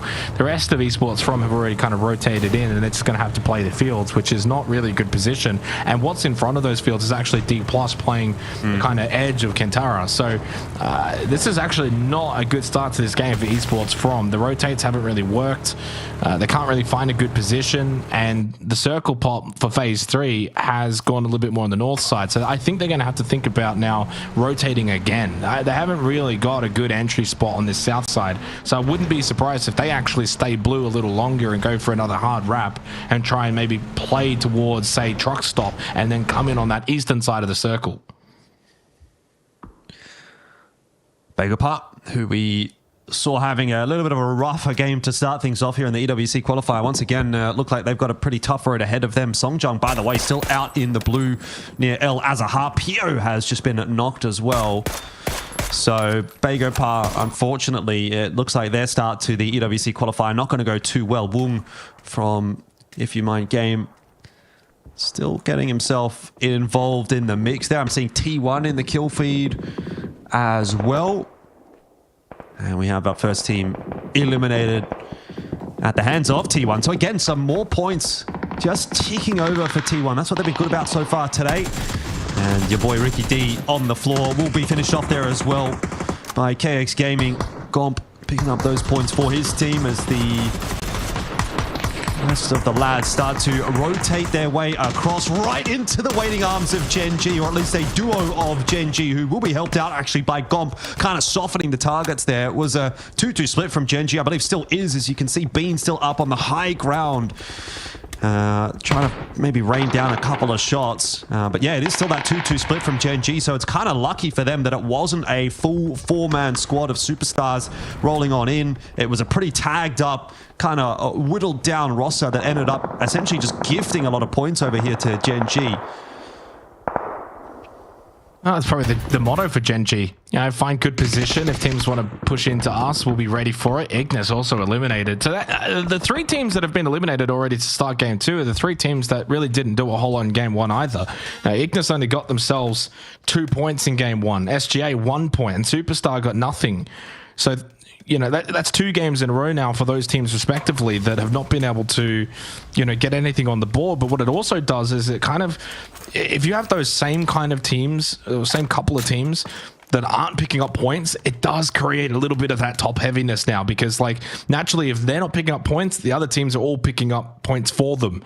And so it makes it even more difficult later on. It's only game 2. I'm not going into disaster territory just yet, but you do need to be mindful that in an 18-game competition, you only have room, Jordan, for let's say 3 to 4 bad games. And even then, that already might be a little bit of a stretch, considering it's only top 3. If it was top 6, I would be very happy to go with that as we get a hard shift here onto Minas Generales. So it just means for those teams 2 games in, they're already now down to like, hey, we can only have over the next, you know, 16 games, out of those, maybe 2 or 3 bad games. And that puts pressure on teams early on. Yeah, most definitely. One of those teams that there's a bit of pressure on is on our screens right now. Boulevard, I was mentioning them a little bit earlier, having a pretty rough rotation path in. Songjung still out in the blue, so he's just been absolutely burning through his meds. Park Pro will get knocked down by Dayon, and it's looking pretty unlikely that Boulevard will be getting too much out of this one as well. Divine have this one wrapped up. The only question I have is, do they know about where Songjung is? Well, it probably doesn't even matter at this point. It certainly seems that they do. Dayon, you can see having a little bit of a peek at that rock as he just rotates his way across. And Park Pro will be finished off as well. So Divine, nice couple of kills. Songjung, yeah, stuck between a rock and the blue, really, at this stage. And Divine are not even interested in kind of gatekeeping him out. He's having enough trouble himself, they reckon. And they've got bigger fish to fry. They've got to move their way into the zone. There we go, Songjung. Just one peek. Dayon still watching. We'll finish him off. Okay, what's going on over here? As a pentagram trying to take out Phantom Hearts, and they do manage to do so. So a little bit of chaos down on the southern side of the zone as well. And Phantom Hearts eliminated in 12th place. Yeah, and Begapa joins that conversation of those teams I mentioned before. No points in the opening game, and another rough one here as well in game 2. At least Phantom Hearts, you know, they picked up 8 points in the first game. Sure, they go out early here. Not really a lot gained from it. So far, this is just a really top-heavy kind of game in this singular match, where the teams that are being eliminated haven't at least walked out with, say, a couple of kills. They're just getting wiped out way too quick, way too easy. Again, the nature of some of these zone shifts. We do see FN come in very late, E pick up. So they got themselves a decent little position, center point of the circle. Americana does get knocked down, but if that's all that really is, that's not too bad. You take that for an E pick up quite late phase 4, where you're going for a center spot. If it's just one knock, you can live with that. And if my game have been able to get themselves into a little building despite the pressure from Type. Esports from just the 1 kill so far, but they got themselves the north side position in Minas Generales. And yeah, for FN Ponchion, Star-Lord cops a headshot despite the shield that does go up. Americano also did get brought back up. So honestly, not a bad spot to kind of just hold. Play for the late game, try and collect some extra points.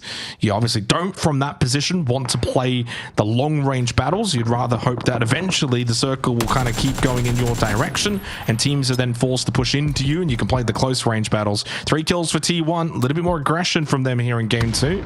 Circle moves away from them here for phase number 5, as it's going to look to, I think, roughly center up.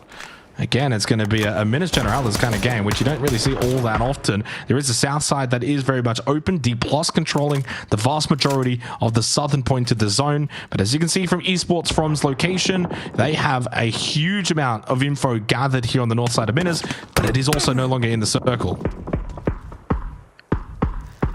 It's going to be tough to get down off of this perch.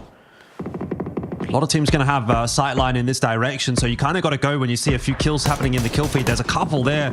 One onto Divine and a couple onto KXG as well. D plus Kia copying the brunt of some damage as well as they try to make their way in as well. Looking quite under the pump. Soul will be not maybe even finished off. Yeah, there's no way he's getting revived. His two teammates well away from him. T1 in the thick of things as well, down to just Heather and Type, it looks like, though. If you mind, game will be finished off, and so there'll be another couple of points in the back pocket here for T1, and presumably a res on offer for Heather as well. So T1, again, like I said earlier on, doing a pretty good job of just keeping that scoreboard ticking over. You don't need to necessarily have a massive game, at least this early on in the piece. Just as long as you could keep getting 5-6 points a game, you're keeping yourself in that conversation. And that's what T1 have been doing. In that meanwhile as well, Esports From, in all that chaos, have managed to get 3 players down onto the low ground. Just left Solution up there as that sort of backfill player, keeping an eye on things, but he's got a vehicle, so he'll be able to skedaddle down as well to help out in this engagement against KXG, which has started well for Esports From. Yeah, I think as soon as they got that pick, it was sort of like, okay, time to go, Solution. You're going to have to leave that position at some point anyway. May as well come now. We are fighting inside of the warehouse. Flo ends up getting a knock onto Gomp, past the flush, and with that, EFM have been able to wipe out KX Gaming. Hasla Pentagram, by the way, have got themselves just quietly up to 7 kills. They backfill in on the south side, in behind D plus Kia. And obviously, have got 2 players just ahead of them, under the scope of Daku. That's a 9 team, so next one out, no placement points.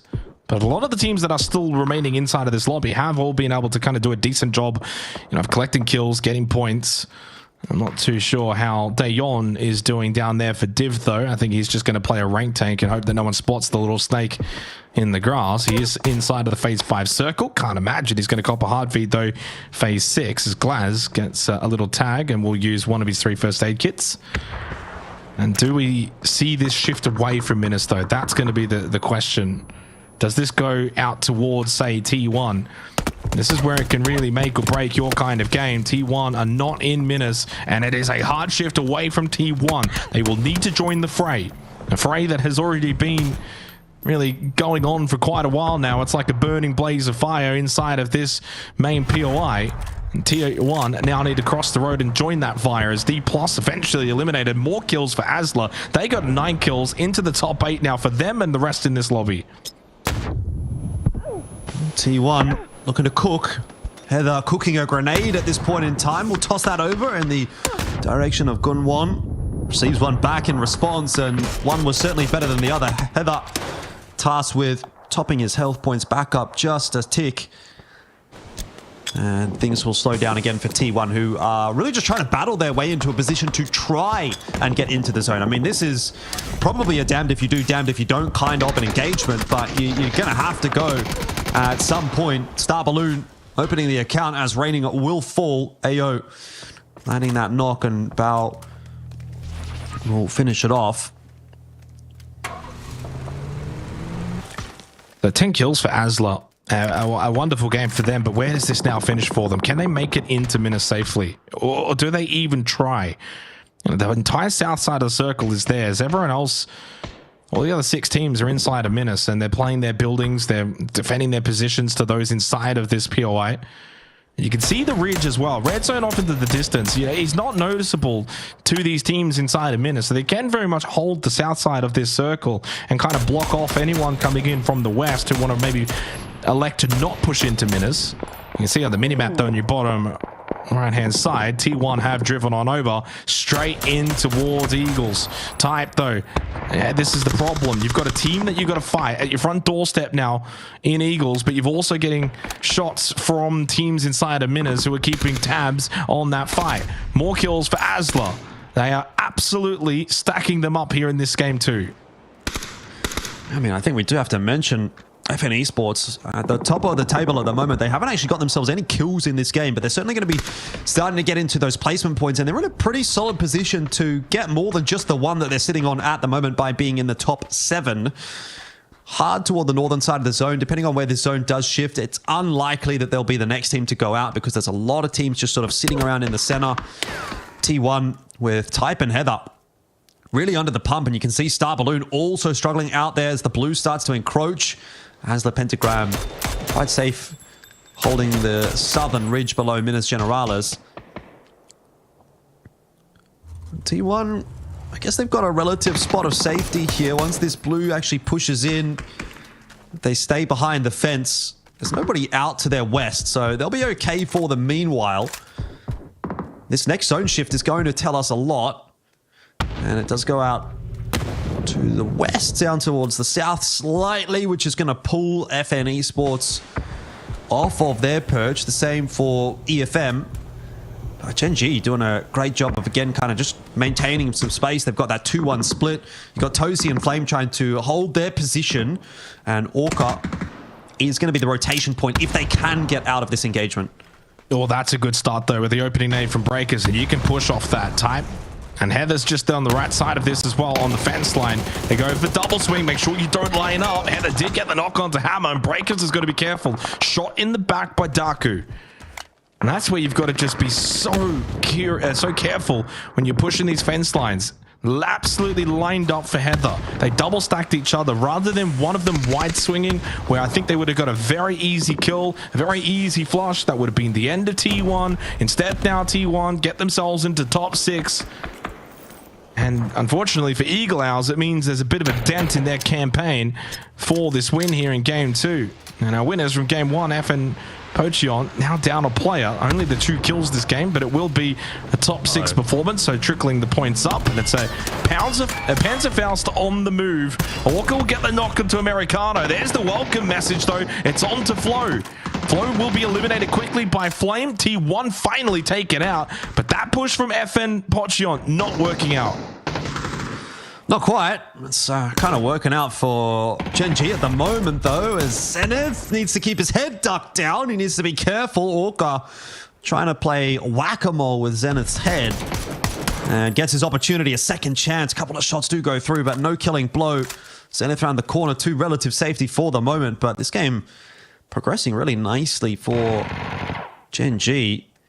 Eagle Owls also, again, into the top 4, so not one of the teams that we were really touching on a huge amount at the start of the day, but certainly putting their name up in lights at the moment. And yeah, another solid finish here could be them at the top of the table, because FN Esports has just been knocked out in 4th, and they didn't get too many kills out of it either, so they'll be dropping if Eagle Owls have a good finish here. Yeah, 17 points from Game 1 for Eagle Owls. You've got the 6 kills into top 3 for Game 2. It's really the dream start. You know, when you think about these tournaments and you're coming into it, this is really what you want. Start as well as you possibly can. Build that momentum early. And again, I think a factor of it for Eagle Owls has got to be their kind of run home in round 2, facing the last 2 games. You kind of look at it and think, yeah, we're safe. We know that, but we want to finish strong, and they did. Fourth with 3 kills, first with 12 kills, and then into fourth with 13 kills, and now top 3 here. So that's going to be 4 games in a row. If you think about the last 2 games of round 2 into the first 2 games of the finals, it's really good form, and it's form at the right time. Teams can peak. Sometimes they can peak early, and sometimes you peak at the right time. And that could be the case for Eagle Owls. Sometimes teams just have a miracle run, a miracle couple of weekends. It's early days, and it's all just now about, hey, can we just keep this up for as long as possible? We know at some point maybe things will peter out a little bit, but if we just keep playing our best, we'll be in the conversation. As for Asla, they were a noticeable team, of course, in Game 1. Didn't put together a whole heap of points. But yeah, they're going to have a really good game here as well. So yeah, not a bad opening 2 games for them too.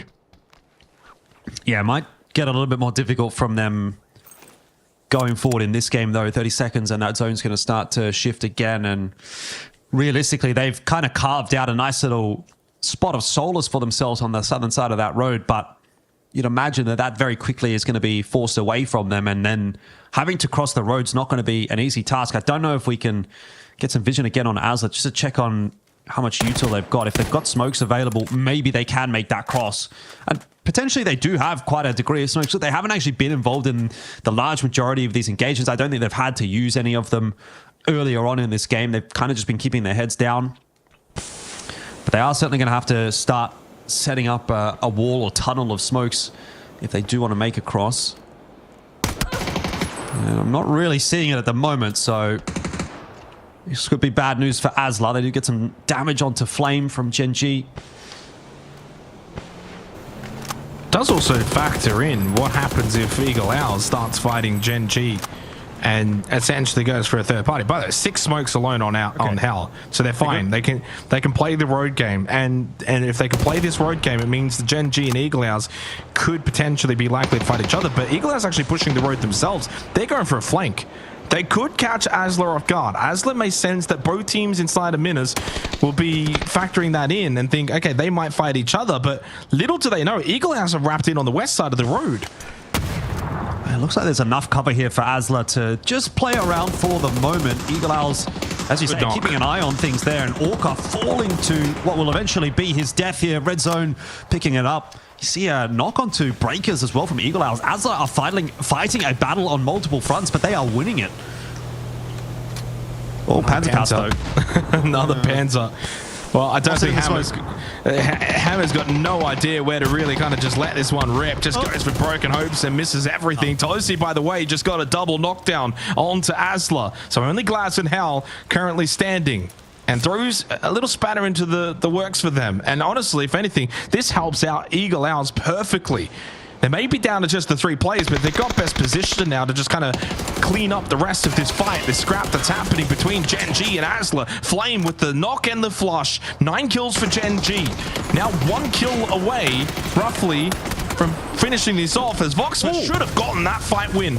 Should have beaten out Hal. Does go down to the vehicle blow up, and the nade from Harsh will put an end to Red Zone and Hal. Asla go out in 3rd, and Eagle Owls are meeting the Flame. He's gotten 8 kills at the end of this game, but Hush with another big nade, and suddenly Jordan, it's a 1v1. Yeah, this shouldn't have been this way. Gen G should have been really out of this fight, but Eagle Owls just losing 1 player on the back end of trying to finish off Asla. Pentagram have opened the door up for Tosi, who waits around the side of the smoke and will get the win for Gen G. It looked like Gen G were honestly really up the creek without a paddle there, but they just got given a little bit more of an opening. I thought Eagle Owls had the positioning, had the numbers, had a clean pickup as well on Asla Pentagram, and if they had that, probably Gen G had their backs against the walls. You know, the blue was pushing them. They didn't have a huge amount of cover, both coming from the same direction. Eagle Owls had a lot more zone control there, but ultimately just kind of whiffing the cleanup on Asla Pentagram there from Eagle Owls is kind of what's opened the door up for Gen G, and I guess you're going to take that and run with it as a couple of very experienced players in Gen G. But man, what a wonderfully played game from Gen G. We highlighted them at the start of that game, Xenox. We said they've got themselves a center position. Again, they've gone for a 2-2 split. They had the high-low setup. Eventually, they, group that up. They lose players here and there on the way through, but they have the clutch ability as well in the late game. They were impactful in all aspects of the early, middle, late. So across the board, really, really solid game from Gen G. Going to rocket them right back up the standings. But Eagle Owls, again, have to say, top 2 here.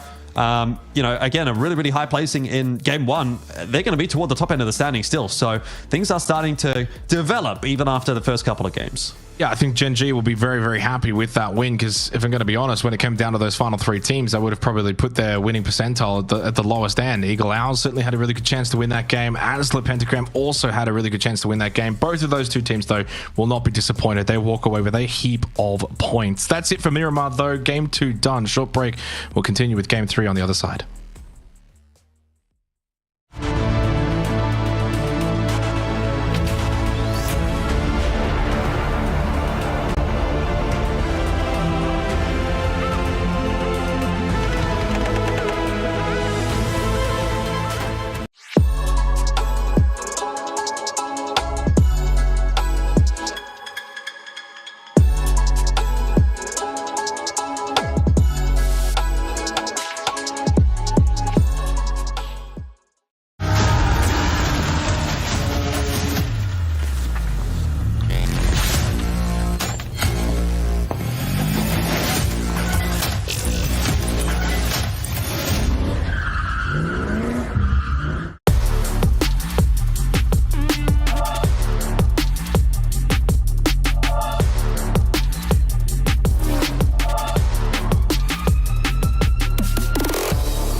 fly.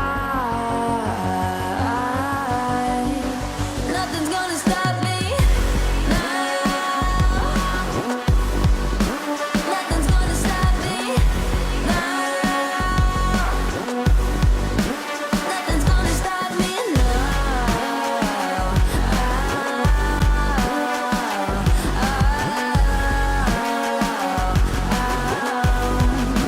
Nothing's gonna stop me. No one will ever get left behind. A million more before I've tried.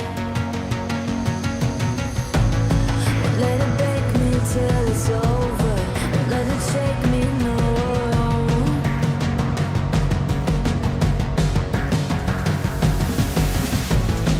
Let it make me go under. Let it make me go under. So now it's time to fly. So now it's time to fly. Nothing's gonna stop me now. Nothing's gonna stop me.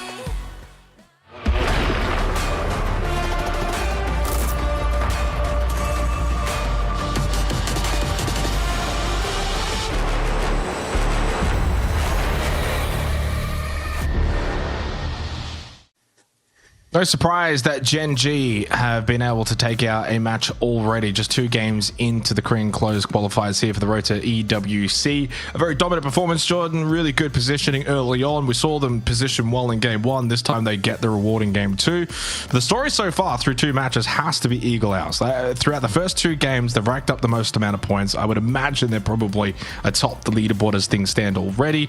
Asla, Pentagram as well. A very, very solid game number 2. Things starting to shape up a little bit. I mentioned kind of at the beginning of that game as we lost a couple of teams. There's already a couple of teams that are already through the first 2 games struggling a little bit. They cannot afford to end the night, say single digits or around that kind of ballpark. I know it's early, but these tournaments, they go quick. I say it every single time. You've only got the 18 games. It's only top 3 to qualify for EWC. You don't really get that many opportunities. And if you've got teams like Gen G, if they're on form, you know, Gen G could easily take one of those slots. So that means there's only then realistically like 2. Yeah, there's no second chances anymore. This is the final lobby that we're going to get to play. I mean, you know, teams like, for example, Bagopar, we highlighted, didn't have a good game 1, didn't have a good game 2. They were slow starters in this event. They didn't do very well to kind of kick things off in round 1. Frankly, in round 2, they only just scraped by. You know, there's no more, okay, we just got to scrape by, okay, we can just get it over the line. Because you're looking for a top 3 spot. There's not going to be enough points to go around at a certain point if you don't kick things off pretty quickly. And so Bagopar, you know, a fan favorite definitely is one of those teams that we're keeping our eyes on. Ignis, SGA as well, Superstar, kind of all going missing a little bit. Ignis, again, like they're very much like a hot and cold team. We saw them do horribly in round 1 when they started off and finished in last place in the initial stages of these qualifiers, went into round 2 and topped the pack. But it looks like we've kind of reverted back to the round 1 team, and in that they're not really getting a whole lot done here, unfortunately, either. And that was something that I sort of theorized, even if you remember at the start of the day, where sometimes there are teams that can do well in a bit of a weaker lobby where maybe the talent isn't there as much to punish them. The mistakes maybe aren't getting capitalized on, but in this case we have a much stronger lobby. We have got those big names there. Ignis are not finding the space that they had earlier on in the competition in round 2, and it's not really going well for them. So look, yeah, you're right, there's a few teams to kind of highlight, there's a few teams to maybe, I guess, low light, as it were, but it is still early days, so we've still got a little bit of time to kind of work through, and we can say for those teams at the bottom end of the table, you know, we're the 2 guys that we love to cross them off. You know, we're those guys that we've got the marker ready to go. You know, from game 3, it's like, yeah, you haven't got any points, you're out of the conversation. We're not at that stage just yet. Let's not get too far ahead of ourselves. No, absolutely not. I agree. It's more so just kind of keeping tabs, right? That's really all it is through 2 games. And by the end of the night, though, you know, you're a third of the way through. And while the marker's not coming out, it will be out by night 2. That's just the reality of it, is that with only 3 slots, you kind of change the way you kind of view that conversation. If it were, say, you know, top 8 or top 10 or whatever it may be, depending on the format, and then it's different. You've got really until probably night 3, but with only 3 spots, the reality is you kind of need to be in the conversation by the end of night 2, and if you're not, you're probably getting that line through your name, which again then means you don't really have a whole lot of games as we head into Tego and Rondo to come. These have got to be the maps that you've already got to think, okay, let's try and turn things around a little bit. Do we need to get aggressive? Do we need to go and look for kills, or just keep trying to play our game style for those teams that haven't really started all that well? You even look at like a team like T1, like they've played well so far. Have they gone and had a big pop-off game? No, they've only played the 2 games. That's fine, but they've played well, so they're going to be around the mark. Gen G is going to be around the mark, and a huge win for them in game 2. Eagle Owl's performing incredibly well so far, and then even as Pentagram so far have shown promise in the opening 2 games. So as you kind of tick off a couple of these teams, even don't forget FN Pocheon in the opening game, you think, geez, we're already kind of playing catch up to these teams. We then are already then into the mindset where we have to kind of hope these guys cool off a little bit and we get hot. And that's what you don't want. Whereas the top teams already are sort of like, hey, we've started well, we keep it going. We just have to worry about ourselves throughout the rest of this tournament. Yeah, SGA Incheon here on our screens. One of those teams that maybe not feeling super stoked about how things have been going so far. They also don't exactly have one of the ideal drop locations here to start things off. You know, you go hard toward the extremity in either direction. At least in their instance, it's up towards the northwestern side of the map. You know, it can make it difficult depending on where that zone shift is going to come through. That's typically why these center locations are a little bit more hotly contested. Bagopar to have a little bit of a conversation to be had here. And yeah, you're right. That zone shift actually, funnily enough, for SGA has turned out to be a positive one as we have gone up to that northwestern island. But we'll keep an eye on this engagement. If it turns out to be an engagement, I imagine both teams here are relatively aware that they've got some folks hanging around, knocking on their front door. They do.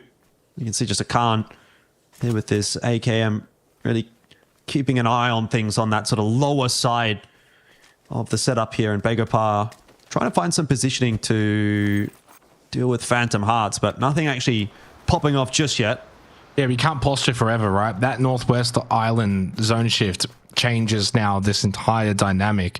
Whereas if it was mainland, anywhere mainland, you can probably sit here a little bit longer. But Northwest Island, you've got entry points, so you've got to be able to get in. You've got to know the fact that, okay, we're going to be coming in very late now. We're not going to be able to get center positions. And as we cross over, if we don't have, say, an E pickup, we might have to wrap all the way and come in on like Shipyard or something to just get in maybe safely. So you're going to have to very quickly not only worry about the fight potentially here on the hot drop, but then start to think about what do we want to then do coming out of this location. And I think for Phantom Hearts, making the right call of just saying, let's just get out of here. We've got ourselves a rather long trip towards Northwest Island. David, though, probably not in a position to just start sprinting and run out.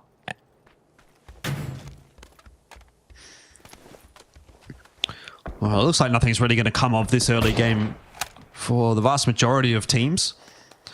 T1 potentially could get themselves in the mix if teams are wanting to rotate past them. They're not exactly bridge camping, really, but, you know, they're close enough to a couple of those bridges that you'd expect maybe in another minute or two, teams are going to start to try and rotate over those bridges, come past where T1 are set up. Ian looks like he's on his way out of Yongchon and will be joining up with Heather and Rain, or Raining, I should say. Bit of a throwback there to the old ANZ esports lifestyle, you know. Shout out Rain one time. But yeah, T1 pretty comfortable actually with their position here. They kind of get the pick of the litter. I mean, them and Gen G. So, you know, again, almost no surprises really to see those two big name teams kind of finding a comfortable zone shift. It's amazing, isn't it, how these teams even when you look at that shift and go, oh, okay, well, that one's out towards an extremity, kind of end up finding themselves in a pretty comfortable position one way or the other, regardless of where it is. We saw it on Miramar. One went north, one went south. You know, Gen G's kind of always there. They're always in that conversation, always center with a 2-2 split, and that's what they've got themselves here again, although they are being pushed, I can see on the map feed, by SGA, and that could end up being a very critical fight here for Gen G, because not only is it going to mean potential chance that they lose a player or two, but it also means they're going to have to cancel their 2-2 split. So they are, if nothing else, at least going to lose some map control as this push does come in. We'll move over into that engagement. Orca trying to hold down his position. You can see that rotation now coming in from the remaining couple of members of Gen G. So they are now 4 strong in this compound. They haven't lost anyone initially. Oh, no. Let's go. Hayne with the Panzerfaust has knocked himself, and Bean's got the knock on to Taxter. He's just gone absolutely insane. Tosi there off the top, finishing things off. And SGA, Incheon, I think we can start to get a bit of an idea as to maybe why they're sitting at the bottom of the standings, if that's how things are going to go when they try to crash a compound 4v2. Yeah, and it's Gen G. So you don't have room for error. You don't have room for mistakes. They will punish you. And in their case, Gen G will happily collect the free kill points to start off game 3 off the back of winning game 2. This is not what you want to see if you're the rest of this competition. Watching Gen G in the kill feed, just farm up kills early on. They're a team that's more than happy to just play a little bit slower, a little bit safer, play for position early on. But guess what? 4 kills just like that off the rip for the team that won game 2, currently sitting in 3rd, but with that squad wipe, Gen G now put themselves up into 2nd place as things currently stand heading into match 3. It's a fiery start here on Tago. Orca's going to get revived. They'll get a little bit of extra loot. They have still a very good position inside of the zone. So a lot of teams have only just now started to make their way across the bridges to get to this Northwest Island. E-pickups coming in as well for 2 teams. Stars being one of them, and they're going to actually arrive relatively early, and we'll be able to scout out a decent position to actually land. And Star Balloon, the other one, but they're coming in very, very late with this E-pickup. Ignis coming in very, very late rotate, but they're just going to be driving on in. Phantom Hearts, by the way, in Bagapa, as we kind of come back over, still just loitering outside of this main city. Stella's in trouble. Pierre's behind him. And you got a couple of other Bagapa members pushing their way forward, so I don't see a way that Stella can get out of here alive. I don't know Pierre what has they're eventually doing. spotted him out. Yeah, Phantom Hearts, I don't know, they're sort of playing funny business there, to be honest, but Bagapa will punish them, which is an important point, all things considered, for Bagapa, because I think that, unironically, might be their first couple of points on the board. At least according to Twire, which is now updated after map 2. So if you're interested in keeping up with the leaderboard for this one, I'd suggest checking out Twire. That'll be where you're going to get the most up-to-date information at the moment. Bagapa on 0 points until the start of this game, so now they've got themselves a couple. Phantom Hearts not doing too much better, but 8 overall so far. Just to round out the top 3 again to keep you up to date on that one. Eagle Owls on 33. We spoke about their back-to-back solid performances in Game 1 and Game 2. It has been enough to get them up over FN Esports, who are sitting in 2nd still. 28 points for them, and Gen G up into 3rd, although with the 4 points that you can pick up here from Gen G in this game, they're already going to be getting themselves up over onto 2nd, if we're doing the math quickly, which we don't really like to do too much on stream, but, you know, in this instance, it's pretty easy. So Gen G keeping themselves in that conversation quite nicely. Yeah, I mean, I feel like Phantom Hearts have played this pretty poorly, to be honest, in this game. I understand David was in a bad spot, but the other 3 could have easily evacuated. David can then just play quiet, hide in the building, rotate out late, and join up with the rest of them. They could have then got a little bit more primary real estate over towards the Northwest Island. Could have played this way, way differently, but I think they got a little greedy. I think they got a little bit ego on and wanted to take the fight with Bagapa, and yeah, it's kind of cost them. And for Bagapa, yeah, good start to this game. They understand that they've done some damage here to Phantom Hearts, and the rest may be still lingering around, but you can't really stay here now. You got to get your vehicle, start rotating. You're going to be getting into the zone late. And while it's nice that they've gotten themselves an early 2 kills and somewhat benefited in the end by that early engagement, the longevity aspect for this game is they're going to be playing catch up for position to try and get good spacing, to get good control. They're going to be a little bit reliant now on the zone to kind of be nice to them, to be kind to them, to shift towards them as they make their way to that main island. 40 seconds until phase 2. And T1 have got themselves a really, really good spot I'd say Eagle Owls as well. A tremendous spot just a little bit east of Gen G. No surprise to see a couple of the top teams have, throughout the first couple of games now, been superior with their positioning. And speaking of positioning, but maybe on the more worst note, is Kim Jun arguably should have died there. And Janggu will be disappointed that he couldn't finish him off and get the knockdown, followed by the what would have been easy flush. And Kim Jun has made it back safely to Woong.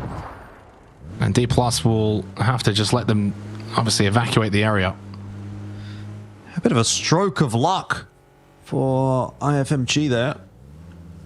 Kim Jun opting not to heal up, just going to try and skedaddle first, which is fair enough. We've got the next zone shift coming through there for phase 2, and it has gone smack bang right over the top of Godok, which is where Gen G did inevitably end up actually setting up their 2-2 split. They were so quick in cleaning up SGA that they were actually able to once again re-establish the 2-2 split that they had. And in fact, it's not even a 2-2 split, it's like almost a 2-1-1 split.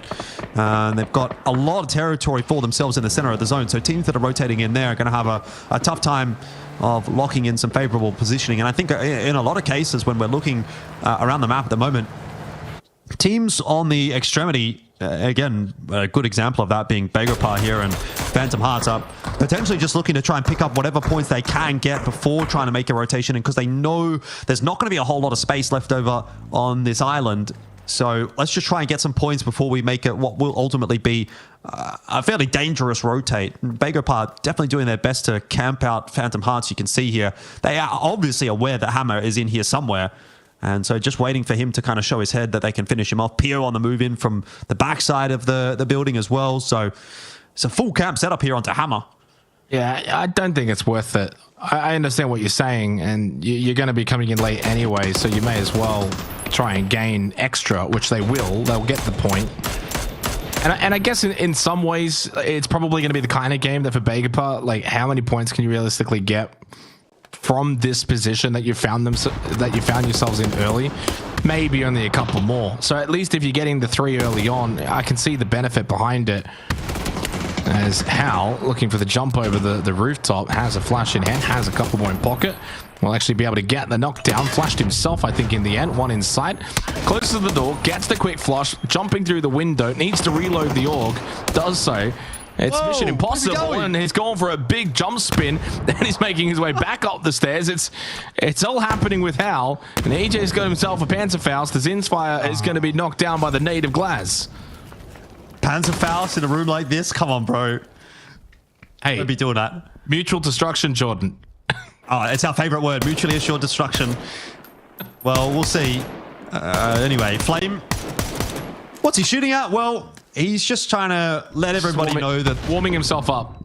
Yeah, a bit of aim prac, bit of recoil prac, see if he can hit the tree. No, he's just letting everybody know that this compound is occupied. Less likely to get crashed, potentially, if people are hearing shots. And that is unfortunate for EJ. We're not going to get to see the Panzerfaust. He just gets caught on a timing by Red Zone, and that'll probably be the end of Ricky D. Oh, they're going to pan him? They're going to try and pan him? It was a good attempt, good toss. I don't know if I could throw a frying pan that far, but it's not going to keep Ricky D alive for too much longer. A flash in his direction. Oh, the Panzer to perfection. Panzerfaust out again. He got gets a knock. But it's not going to be a finishing blow unless that car... Ooh, that could have been hilarious. Up onto Imagine Glaz. that. The Panzer into the knock and then into the vehicle blow up to finish off Glaz would have been awful for Asler. But they get the revive. They get 6 kills off the back of what was a really, really good game number 2, where it was a 14 kill third place finish. Now, game 1 wasn't completely awful. They still picked up 3 points, and showing that they've got the prowess in terms of these gunfights. Like right now, yeah, we're only through 3 games, Jordan, but they're certainly up the top of the list in terms of teams that have been doing really, really well in fights. So they're going to be a threat. Circle shift, pot phase 3, right on top of Flame. Hence the split that we saw from Gen G. They will benefit greatly. Ignis in a good spot as well. On the very far eastern side of this circle, by themselves, is actually Eagle Owl. So they too find themselves in a good spot based on this circle pot, moving away from Godok and those teams that came in to the Northwest Island late. Obviously, they're on the more southern side. They're going to have to rotate once again. Vacant north side of this phase 3 free circle. You do have Asla that we just saw fighting that will be able to push in towards that area of the zone. So they're going to benefit not just with the kills, but eventually with decent position, as F and Pochyon have rotated through fields of D plus Kia. Yeah, I don't know if that would be considered a successful rotation, but they do get 2 players past.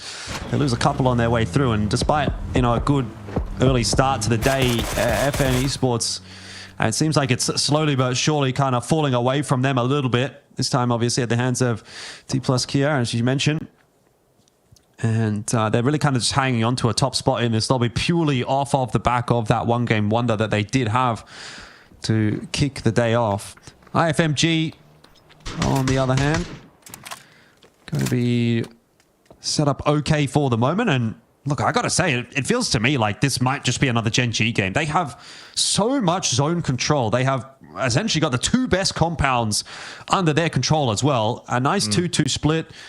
Obviously, these 2 duos are going to be able to help each other out at a moment's notice with rotation to come through from one or the other. But it is starting to get into that position where if you're Gen G, you're going to be thinking about, well, there's a pretty good chance we're getting crashed at some point soon. So we're going to have to think about where do we want to actually ultimately finish this game off, and how quickly can we make that rotation to either just get out of a crash or reinforce the crash if that's going to be the compound that we want to fight for. I'd say in this instance, Orca and Bean are probably going to be more likely the 2 to move away. But we'll have to wait and see how things look here. Ignis on our screens very, very close to Tosi and Flame, the second sort of setup there from Gen G. D plus Kia on their move in as well are going to run into T1. Most of those shots going awry at the moment from T1, but Django eventually were picked up by Heather. Eagle Eyes are going to steal that onto Django, and every point's so valuable that you can gain. Despite Heather getting the knock for T1, they don't gain the point from it. Which, you know, they're in an awkward position here. More south side, yeah, they're kind of beating up on D plus right now, but they kind of might be the team next in line to get beaten up on.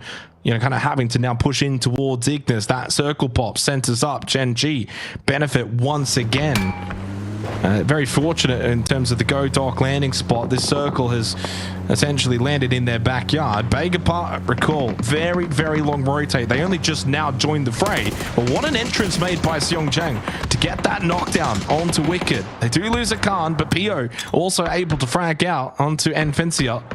So not a bad little entry here for Begapart. But Ignis prepared to defend their position. Albeit now without one player, and T1 coming in behind Begapart. And that's another big knockdown from Seongjang. They need to make quick work of Ignis because T1 is slowly making their way up this hill. I think Park Pro just sort of injured himself jumping out of the vehicle, which has kind of slowed him down a little bit, but Songjung's doing everything himself. Tap, tap, and there goes Damin from Ignis.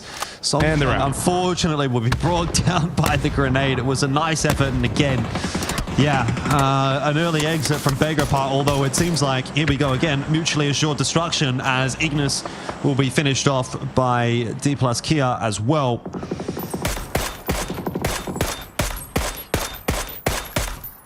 Yeah, I thought Seongjang was just winding back the clock. Now, Bean's been eliminated, got knocked, now finished off by Kachi. 5 kills for D plus Kia. And this has actually opened the door now for, dare I say, Eagle Owls, Jordan. And they've got a good spot. They're not really under pressure or under threat. They've got high ground. They can, if this zone keeps centering up, easily push in from their current location. If they cop a feed, even better. You can see on that circle, you know, you got some teams over towards Go Docked. South side is very much where a lot of the action is taking place. And with Gen G now down a player, no longer capable of that kind of big split game that they like to do even deep into phase 4, they now group up as 3 on the main compound. In fact, for probably what will be the only compound going into phase 5. You'll take that. They still like their position, and the early kills is going to set them up nicely for a good game, but their chances of winning now have been reduced slightly after losing Bean. Esports from now Nyong is actually by himself here. The other 3 have rotated up north, pushing towards Asla. I suspect he'll be trying to join up with them sooner rather than later, but also just trying to keep an eye on any rotate coming through from the southern side here, just so that those guys up on the north can focus in on that fight against Asla, as you mentioned. Can't imagine that we're going to be seeing Divine get up to a whole lot of moving and shaking. In fact, Divine have been having a really, really rough day today, which is a little bit surprising for a team of this caliber. Young is sensing blood in the water, and he's definitely having a look as he knows that one of the members below him there has been knocked to the ground, but doesn't look like he'll be able to get involved in any significant way at this stage. Again, just some footage there of Genji, who are kind of like the kings of the castle at the moment, just chilling, not really having to do anything. They're not even really having to deal with anyone laying siege to their position. Most teams focus on their own problems at this point rather than just trying to dislodge Genji. And there's Sol with a nice knock and finish onto Americano. More points for D+ here. So one that's not going to be a huge finish from them. They have done a good job of ticking over a few kills. 6 of them so far in this game is at least getting some points out of this one. Well, 12 teams up, but I imagine that's going to change rather soon. So many out on the edge means there's going to be a lot of fighting over the next couple of minutes. Hush going to be knocked down. Couchy with a double, and Breakers will fall. Hammer and Voxfer, the only 2 up now for Eagle Owls, despite a wonderful high ground position. It's just a lovely double entry from Couchy to break this stranglehold of Eagle Owls up on this little hill. Ian's actually going to help out Eagle Owls with the knock on a Couchy and eliminate one of their biggest threats, but Hush will be taken out, and Breakers bleeding out rather quickly, trying to make their way over to see if they can get that revive and keep themselves up still with 3 players. FM Ponchion, by the way, with Zenith as a solo rank tanking kind of just close by to the blue north of Eagle Owls. As Babao going to be knocked down by Raining. T1 starting to get involved on the more southern side, but with that knock on Takachi, it has relieved the pressure valve ever so slightly on Eagle Owls. Despite losing a player, they're still going to have the 3 players up, still a good spot in the zone, but so far haven't really been able to capitalize on their position in, say, the same way as a team like Gen G. No, certainly not. Divine are fighting for their lives, but that's a great nade from Barpo. Lands right on the head of Untop and drops another of the KXG players. He'll be finished off for at least a point for Divine out of this game. KX Gaming also only getting away with the singular point for the moment. Rascal from Esports has spotted Asla in on the push. It's a bit of a mess on both sides. Both teams down. Remember, no, Asla, I think, are actually a full 4 strong.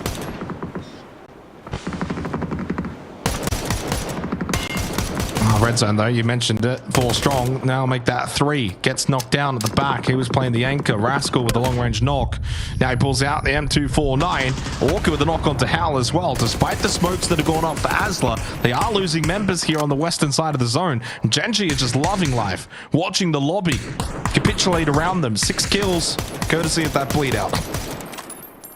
Yeah, happy days, really. Orca, look at his position. He can be the eye in the sky, really, for Gen G. And the eye with a weapon as well.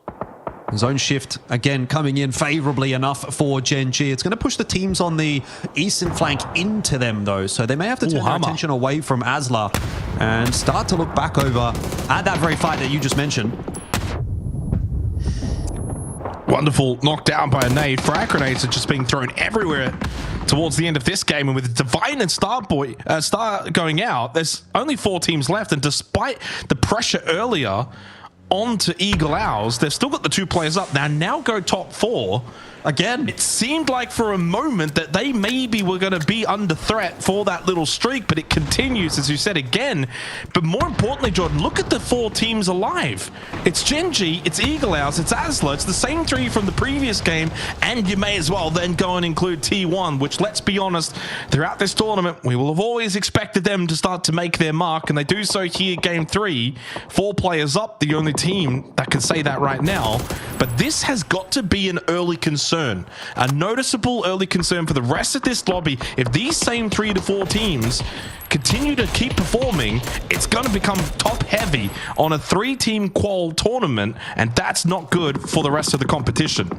No, certainly not, particularly when there's only 3 spots available. Orca eats a headshot from E-End. And then the body shot to finish him off will get him down on the floor for the moment. You'd think that Gen G should be able to get the revive. I think Orca just created enough space for himself to probably crawl inside to safety. And of course, Gen G helped out by the fact that their opponents now going to turn their attention back onto one another as the pentagram, or rather, should I say, just Daku is trying to take on the full force of T1. Maybe the exception being EN, and he's doing a pretty damn good job of it. He got himself a kill in there as well in that meanwhile. Heather was finished off. So Daku gets out of there with a point, and that softens up T1 a little bit, that it now takes away their player advantage. So all the cards, again, going back into the pocket of Gen G. They have the positioning, and once again, they've at least got the numbers. Not the advantage necessarily, but at least it's not a disadvantage, and that it was a 4v3 for them if it were to come down to T1 versus Gen G. But now Gen G, again, looking like they should be the ones to close this one out. I just wonder for T1, though, a little bit more in the open and more visible to both Eagle Owls and Gen G, whereas Eagle Owls and Gen G not really looking at each other. They're both looking at T1. So they've got a little bit more work to do. Eagle Owls right now as a duo would happily take, second and 5 kills and just keep the good times going, keep racking up the points. It's not, a humongous game, certainly not in comparison to what we saw from them over the first 2 games. They picked up 33 points from their first 2 games, so they're on track to get close to, another double-digit kind of game. We're looking at like 40 from 3. Those are good values, those are good numbers, and sets you up nicely. And for T1, a little bit of a slower start, averaging the 7 points a game right now through the opening 2, but here's a big one. 9 kills, top 3. That's going to see them rocket up the leaderboard. And for Gen G, they're looking to cement themselves a rather early position inside of that top 2 as well. And already the gap is starting to form from these top teams that are competing for a top 3 spot at EWC. It's a wake-up call to the rest of the competition, and Tide's going to just send it. Try and close the gap towards Eagle Owls, and they've chosen the right team to try and take on. Raining is there as well, and the nades make their way over. And that car flips almost right into the top of the head of Breakers. Hammer dancing around those nades. Breakers is in the molly, low. He eventually does get taken down, and Hammer, the only one standing now. And Gen G, this is where they've got to start to push out of their compound. Go for the third party, and in the background you can see Tosi and Flame start to do just that. Yeah, everyone's playing this one really well, except for maybe Eagle Owls, who have just kind of gotten wrecked by T1. But Gen G, as you say, taking that opportunity to pick up the knock onto EN. He is a dead man. There's surely no way that T1 are going to get back over to try and revive him. So this is going to ultimately end up having to be a 2-on-3 from T1. But I don't think it was a bad move from T1. They were not in an ideal position. They had to make a move. They had to try to open this game up. It hasn't exactly gone perfectly for them, but at least they've managed to secure a top 2 plus a kill point onto Eagle Owls, even if they are going to ultimately get swept here by Gen G pretty comfortably. But this has been a pretty textbook end game from both T1 and Gen G. Yeah, the golden child of the Korean region has struck hot early on here. Games 2, game 3, surely we'll find back-to-back chicken dinners as long as Raining doesn't spoil the party with some kind of showreel moment. And it will put Gen G firmly in first place after 3 games played. And they're the kind of team, Jordan, that you would imagine will be very difficult to dislodge from that kind of position. Now, in a 3v1 like this, PUBG, you very much can win it, but what is required for Raining is essentially someone like Tosi to just peek over, give him the 1v1. Gen G have to make sure they very much group up, and if they do anything, they do it as a team, they do it together. As they're clearing these positions, you need to be in close proximity. I don't like what I'm seeing right now, though. Flame peeks over, and Raining's watching that exact location. It's so difficult to get any kind of trade. Tosi clearing all the way back at the edge. Gen, there is that 1v1. Flame finally spots him, but you know what? He doesn't go down. He doesn't overcommit. Falls back and says, there he is, guys. Let's converge on his location. Yep. That's the important thing. And now Raining stuck between a rock, a hard place, and 3 Gen G players who come storming together for another victory. And a comfortable one this time again for Gen G. Similar kind of fashion. You take that setup in the center of the zone. You have the 2-2 split. ultimately, I think this one ends up being a better win than the last one that we saw on Miramar. But either way, back-to-back victories for Gen G. And you said it yourself, the golden child of Korean PUBG esports. And they are showing us exactly why that is the case today. Yeah, I mean, a really, really solid performance. You don't want to take anything away from them, but they did get a little bit of fortune. Go Doc is where they've spawned, where they've dropped, where they've looted, and then that's basically where the circle has essentially ended. But you think back to the very start of that game with SGA in that fight, that can go pretty bad and pretty quickly. They had to drop the 2-2 split, bring the other two over, get to that fight, clean it up. Yeah, SGA probably not one of the top teams, and I don't think Gen G would have been sweating too much. But all it takes is one player gets caught off guard, they get knocked and they're down, and then it becomes panic station. So for Gen G to win that fight, then be able to reclaim their territory, go back to their split game, play their positions well, it was just a really solid game of PUBG. And it's again, the warning signals are out to this competition, Jordan. The top dogs, they're barking. Yeah, most definitely. And getting away with such a convincing start is a real problem. You were kind of highlighting that again during that game where we've only got the 3 slots here. So if one team sort of pulls away in the same sense that maybe T1 was able to do during round 1 of the qualifiers and go out to a significant lead, they now all of a sudden don't really have to be doing a huge amount on day 2 and day 3. You can have like a 40-point day, which is kind of like a fairly average kind of standard day really for teams of this caliber. 6 or 7 points a game. You just keep that scoreboard ticking over. If you have your 70-point day today or 60-point day today, you're probably away scot-free for a qualification spot. And Gen G are well on their way to doing that. I mean, they've got 20 points just out of the placements in the last 2 games, plus however many kills they're on. So they're on for a big day today. I mean, they're probably hunting 60-plus points. Yeah, and the issue as well for the rest of the teams is you look at a team like Gen G and you probably don't imagine they're going to slow down, at least not all that much. Short break, game 3 done. On the other side, we go to Rondo.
Nothing's gonna stop me now. Nothing's gonna stop me now. Nothing's gonna stop me now. Nothing's gonna stop me Nothing's gonna stop me now.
Three, two, one, go.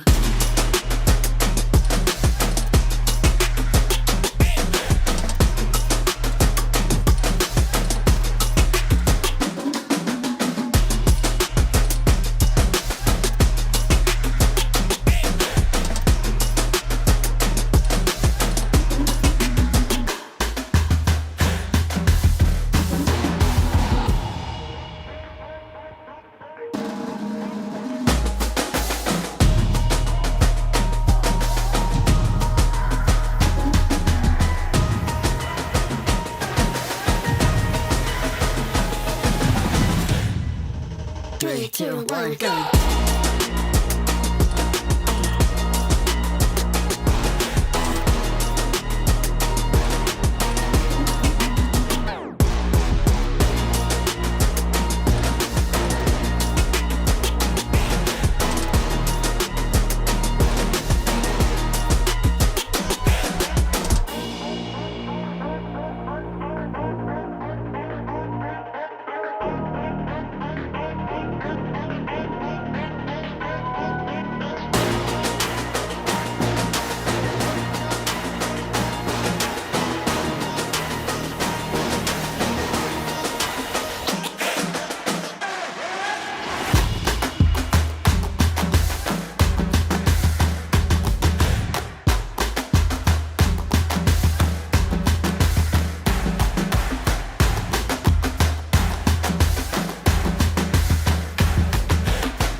Three, two, one, go.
So it's back-to-back wins for Gen G. No one is surprised if you've been following the Korean region for what feels like, I guess, since the dawn of time, Jordan, and they have done so in very convincing fashion. Neither of the two games I mean, I guess you could definitely say match 2. There was, the other teams probably had a bit more of a higher chance to win it, so it was a bit more flashy that they won it. But match 3 was like probably set from the get-go. A Bodok drop into a Bodok circle. They had a little fight early on, but they were always in control. And I think that's the best way to probably summarize that particular match. Gen G always in control.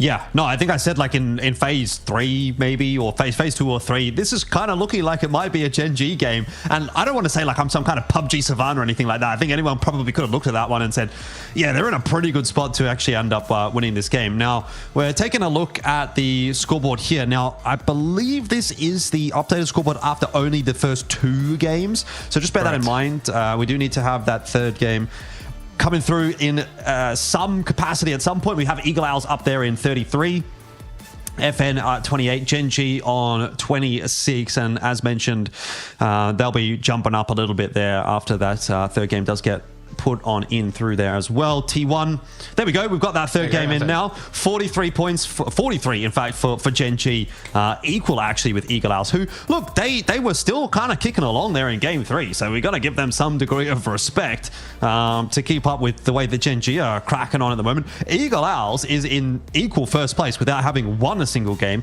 Gen G have won 2 back-to-back, so not a bad shout from them as well. But again, standard day at the office really for T1, keeping it ticking over as well. So really at this moment, like there's still quite a bit of a conversation to be had, but quite a drop off dramatically from 5th down to 6th. That's where you're really seeing a bit of that gap starting to open up, and that'll be, I guess, problematic for anyone now that's below that 5th position. And as we go deeper and deeper into single digits, 10th down to 16th, if you haven't even gotten off single digits, if you haven't even got off 0 superstar, you need to pick something up in this game and need to do it pretty damn quick smart.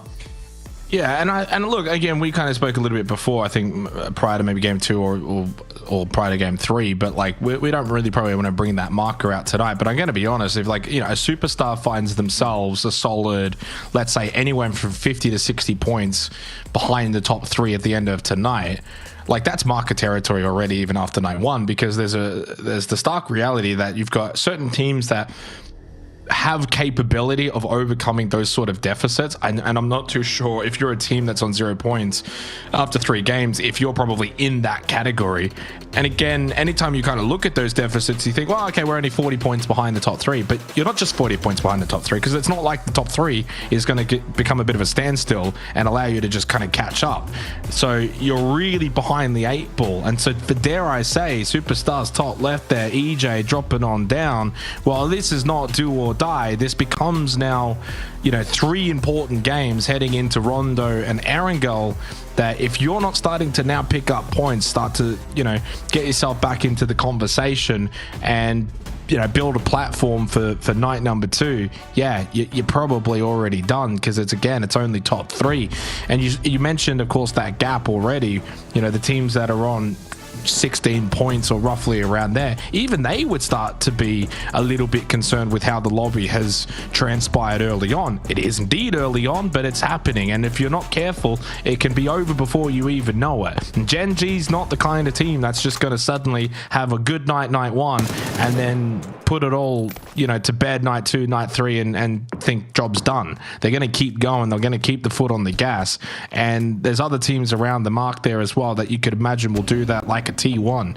And then you take into account any tournament that you typically have, there's going to be a surprise here or there, and that might be an Eagle Owls, that might be an Asla, and so far it is. Those teams might not be as likely to have a god night 2 and night 3, but they've still got the lead. They've still got themselves there early on, and if they can keep going at a pretty good pace, then they're going to be pretty happy with the way things have started. Yeah, that'd be where I'd be trying to look at things here as far as Gen G is concerned. You're feeling like you've probably got the best chance out of these teams towards the top end of being a consistent force over the course of the next few days, whereas, there's probably more of a chance that someone like an Eagle Owls will fall off. They may even fall off today. all it takes is one bad game, and then all of a sudden you start to become less relevant in that conversation. Do have some footage there of Eagle Owls doing a little bit of looting. And in a test track, it's a fairly contested drop location here on Rondo. A lot of teams do like to try to go toward test track. It typically ends up being one that does end up getting split. It is again going to be split in this particular instance between Eagle Owls and EFM. It's not the massivest of concerns, when we're talking about whether or not you're splitting drop spots. It's probably more relevant, more pertinent to have your own drop location kind of locked in on the Miramars and on the Rozoks, because on the Rozoks, on the Orangles, I should say. I'm just thinking about Rozok. Go to drop location, by the way. On Miramar and Orangle, purely because you're playing twice as many games on those maps. So if you're getting contested here on Rondo or maybe on Tego, you kind of don't necessarily have as big of a concern about that. You don't necessarily need to fight as hard for your drop location. You can probably just say, you know what, we'll handshake this one. We'll maybe walk out with a little bit less loot. Maybe it will take us a little bit longer on the rotate just because we're having to be a little bit safer out of our location. But we don't have to actually fight for control of this drop location and push our opponents away, because there's only going to be 3 games on this map. So I don't think that we're going to see too much out of Eagle Owls or EFM as far as test tracks going to be concerned. And already I can see on the map stream EFM just moving away from test track here. So that hasn't really eventuated into a whole lot of conversation at all.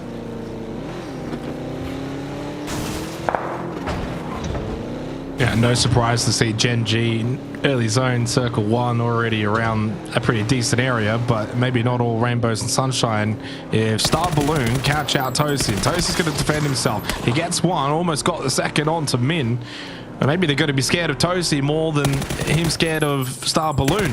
Tosi's defending himself very nicely, and Bean's coming in as well for a little bit of backup here. Tosi's going to be careful of these windows. He is surrounded. Gwon1 with the M249, but he's now behind the car, and Gwon1 has no idea.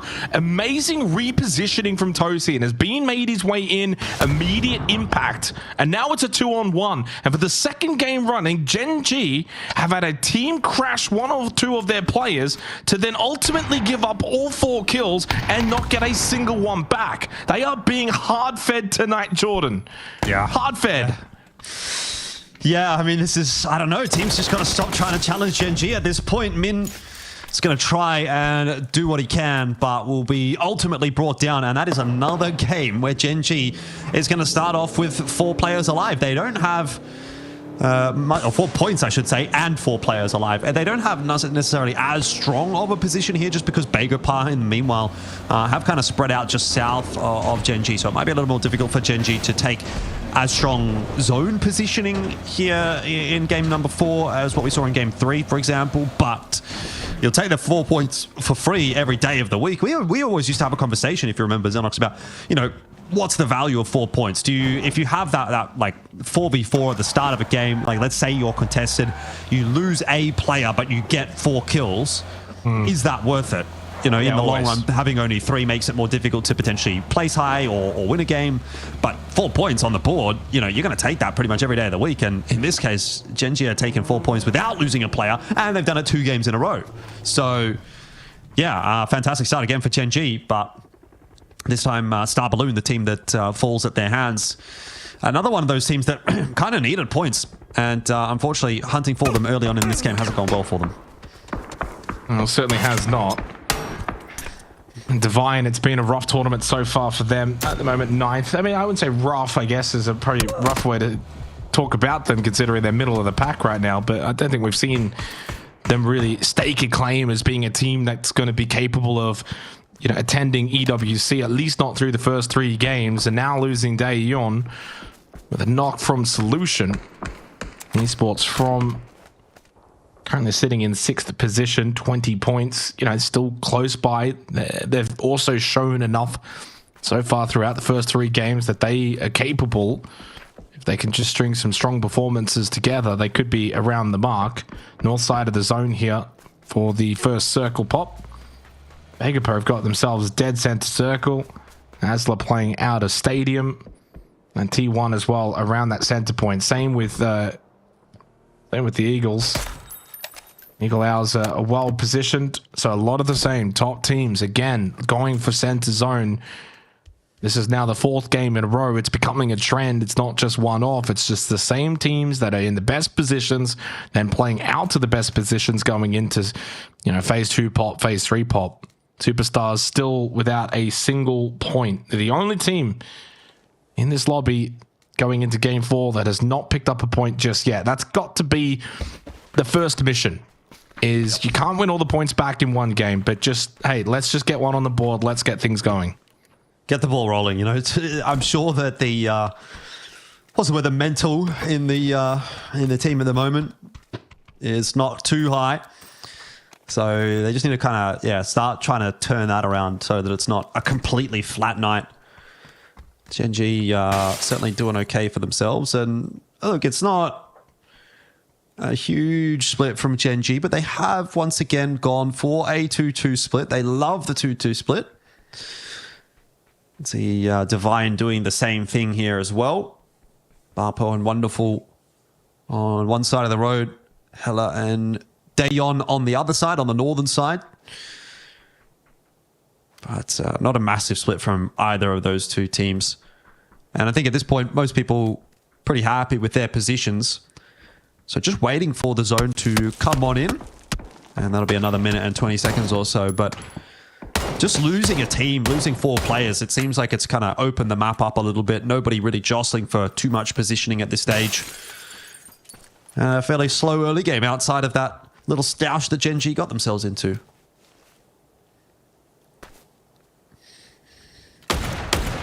KX Gaming, just the 8 points through the first couple of games. A lot of those coming from their 3rd place, finishing game 1 on Miramar. T1's the one I've got my eye on now. I feel like they're just starting to get going a little bit better and better as the night's gone on. And that last game, 2nd and 11 kills, has set them up very nicely to keep the pressure on a team like Asla Pentagram, now only 5 points behind them. And you know that T1's going to be that kind of ultra consistent team throughout this tournament. They topped the groups all the way back in the group stage portion, and they did so with actually a very hefty little buffer. 30 points to 2nd is quite a feat, which included actually Divine in that 2nd position. So you kind of think back, okay, we're a couple games in now. How did teams perform round 1, round 2? Well, Divine was 2nd in round 1. FN Puncheon 4th.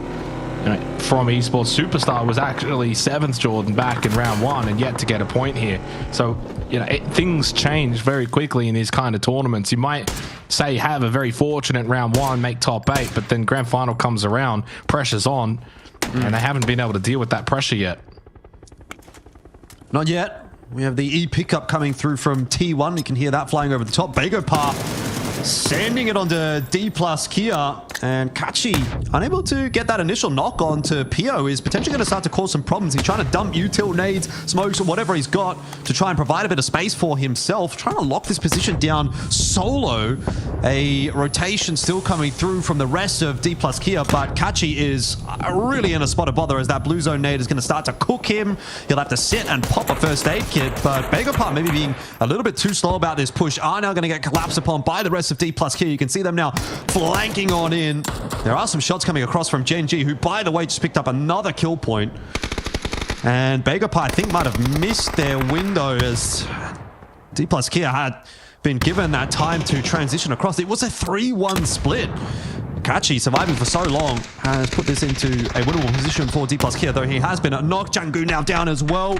And Bagopar, slowly but steadily, are starting to take control.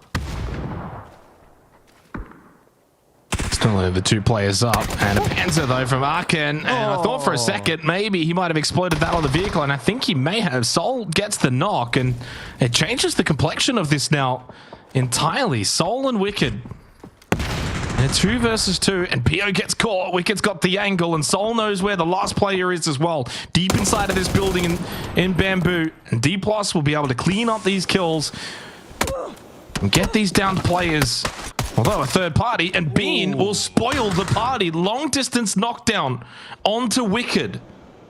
Helps out Park Pro, and he's able to now go and get the flush. if he wants to, but I don't think he's moving yet. Oh, I don't think he wants to move. It's. They're going to get the He's got revives, it. though. Oh, can he though? Maybe with the smokes potentially. That's going to be a flash out. He doesn't. Well, Gachi's back up. We can spot them, though, from the top. Nicely done from Park Pro with a little bit of parkour. He gets the 3 kills, and Bagabelt wipe out D plus Kia. That's a pretty decent result. D plus Kia have been kind of middling a little bit in comparison to the other top teams here in Korea. Pierre is going to get brought back up as well, and certainly some handy points for Bagapar. Yeah, definitely. Any point's a good point at this stage for Begapar and Pio back up. You do have control of Bamboo as well for the foreseeable future, though Genji know that that's going to be a weakened Begapar. If they're ever incentivized to push south, that may be a direction that they go through, just to pick up another couple points on their way. You can really tell that Genji very, very aware of the angles that they can cover from the compound, the 2-2 setup that they've got. And obviously, I'd imagine I'm kind of hoping that teams were going to fight over Bamboo, because it did offer a few more points up there for Genji, who, yeah, again, just seemed to be the top of the pack in a pretty dramatic fashion. KX Gaming are set up on the southern side. You can hear another E pickup coming through, and that is going to be Eagle Owls, just as a trio by the looks of things here, who will be getting picked up and heading toward the northern side of the zone just as the zone pop's going to be coming through. Wong should have a double here, and he does. It'll be Agnes and Primi down for Ignis. So again, another unfortunate exit. A couple early players getting dropped here for Ignis. Damin trying to find the trade, but some expert driving from Wong is going to keep him safe. And he's out of there. Freaky pulling up behind him. What is going on here? Oh my God. Madness. Yeah, and to be fair, you don't even really need to be in these kind of positions. You're so far out of the circle. You're basically almost in the blue. It's going to start moving in 20 seconds as well. But I mean, you take it if you're game, because you've kind of just doubled your points now. You only had the 3 points through the opening 3 games. You go and collect a couple of freebies, 4 players up. And SGA, they continue to just not win these fights as KX Gaming get themselves a double knock. Heat does get one back. Divine yet to really get involved. Wonderful has picked up the QBU. And Gomp and Untop being able to wipe out SGA. All 4 kills. Total squad wipe. Sees SGA packing early once again. A team that's now finding themselves rather hard stuck at the bottom of the leaderboard through now 4 games out of 18. They are running out of time if they're going to have any opportunity to make EWC. KX Gaming to get these revives as Minunda's back up. Starlord knocked down by Roy. Phantom Hearts were decent back in game 1 with some of their fighting, but they've gone a little cold since then. Trying to just reignite some of the passion as Raining is just trying to get himself out of this area, make his way to back to the rest of T1, who are very split. A whole heap of zone control, but not so much inside of the zone. Phase 3 a minute away, and T1 are going to need to group up at some point. You may as well do it now. Phantom Esports have got Hammer out here doing the anchor work for the team as they try to rotate their way in, but they are being pressed by the blue, and they're going to have to go past Heather and the rest of T1. That is not exactly some expert driving, but the nade, I don't know what that was. Heather, did he throw a nade, or did someone throw a nade in his direction just behind him? Either way, pushed him out of position, and he just gets cleaned up. Rotation works out perfectly for Phantom Hearts. And I don't know that that necessarily sets them up for success, but at least it is one step of the way there. And Fencia will be finished off there for Ignis as they make another early exit, this time in 13th place. Not too many points out of that game for them once again. Someone's going to have to go and help out Hammer. It's becoming top heavy, Jordan. I mean, it's just where we're at. I know it's only 4 games in. But yeah, the top teams are kind of soaking up the points, as you mentioned, a little bit of that sponge factor about this tournament at the moment with these teams. You know, the hope is always that you kind of have an even spread, but this bottom teams are struggling. As Baker, the 2-man stand, down to 1 now in Park Pro. He's done it once before. Can he do it again? No, not with the MG3. That's ran out of bullets. And while he did find the knock on to Glaz, Asla will be able to get the double revive and keep themselves 4-man up. They'll take the 2 kills as well for good measure. And so far, it's been a good night for Asla Pentagram. Got themselves into the top 3 so far. And T1 may not be able to be as hot on their heels, as Ian's going to go down, join Heather in the grave. Only Raining and Type are left. And those 2 are not in a good position, Jordan. They're not even in the circle. So for T1, this might be a bit of a donut game for them. Yeah, so starting to look like it, isn't it? Zone shift has not done them any favors. Divine, on the other hand, feeling pretty happy with it because they are a little bit more of a south-facing team. They will have Asla to deal with. FN certainly going to play spoiler to T1. Raining might be okay just because he's over on, I guess, what could be considered the mainland at the moment. Type having to cross the river and probably go past Phantom Hearts. It's not looking too crash hot for him, at least. So might be a solo job for Raining going forward. We'll see whether or not that ends up being the case. There's the minimap. You can see what I'm talking about. GP as well on that northern side. Going to have a little bit of a struggle as they will have to come past EFM. Once again, look who's dead center though. I mean, this is 3 games in a row.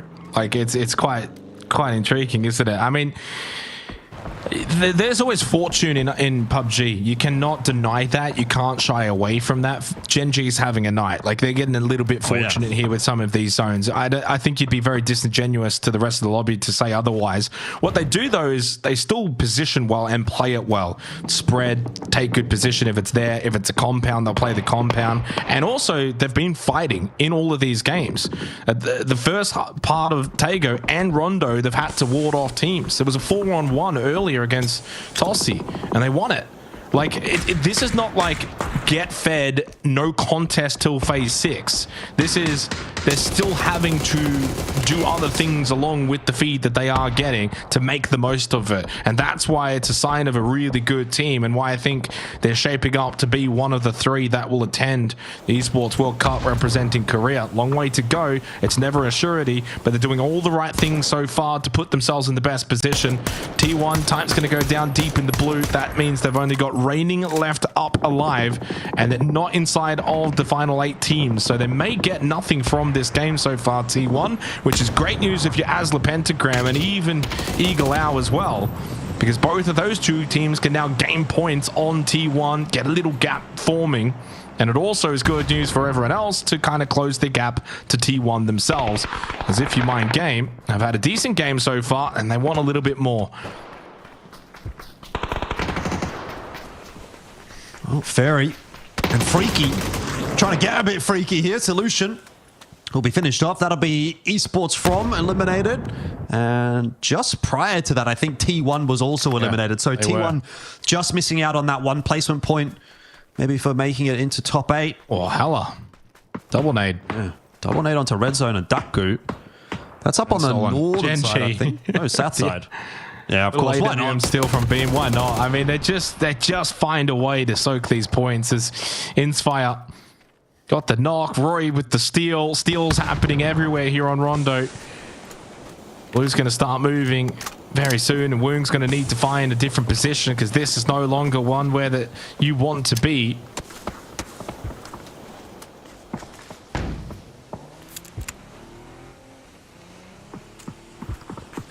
Well, Freaky. Just going to hear that rotation, but at this point, If You Mind Game probably just want to be keeping their heads down as much as possible.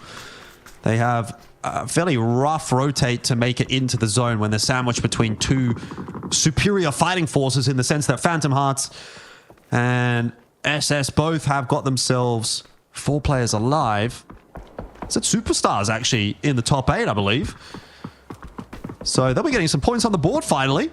Yeah, and that's always good to see. You don't really want to see teams, you know, have a really poor tournament. I did the rest of APAC the other day in the beginning portion for the qualifiers for EWC, Jordan, and it was actually, you know, for once, especially in the APAC region, a lobby where, you know, the bottom 4 or 5 teams were all kind of around the same points. There wasn't that singular team, or sometimes 2 teams that are 30, 40 points shy of 15th, you know what I mean? Like, or 14th. So it was really good to kind of see a well-evened lobby. So far, this one's looking to prove to be the complete opposite, as Hammer does find the knock onto Woong, and Freaky now a solo for If You Mind Game. And yeah, too many angles, too many eyes in his position. He gets eliminated 8th for If You Mind Game. Superstars have got their first kill, first points from placement as well. First everything happening for them. And 4 players up.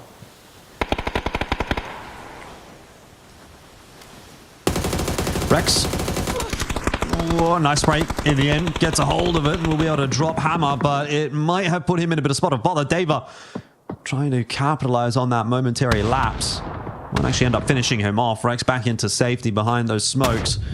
And Superstars sensing their opportunity to get a few more points on the board. This is where you've really got to activate. You know, you've got 4 up. Obviously, Ricky D's down on the ground. Will be getting revived. You've got 4 players up. This should be a pretty big game, at least by the Superstars standards, where they've gotten 0 points so far per game today for the first 3 games. But could they get 5 or 6 or, you know, maybe 8+ points out of this game, get themselves back on the bike? Yes, that is an option, particularly when there's a lot of fighting happening up on this northern side. If they can manage to sweep through and deal with this fight between FN and KXG, that's going to be a point or 2 available to them, and then maybe turn around and deal with Phantom Hearts there as well.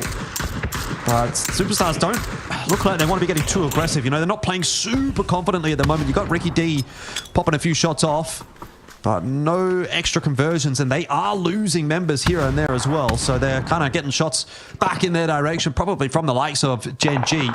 It's been hard for Superstars to get involved in this game, but look, the important point is that they are still involved in this game, at least to a degree. So I'll give them some benefit of the doubt here and hope that they can get at least another 3 or 4 points out of this game. Rex, on the other hand, as a solo here for FN Esports, is doing a pretty good job of just keeping himself alive, although, as I highlight that might be the caster curse of the century. He's taken out in 7th place. Another steal by Gen G. They're going to win this game, right? They're going to make it 3 in a row. And I know I'm going early with this, but I'd be very surprised. You don't often see a team go 3 in a row in an 18-game competition and not finish top 3.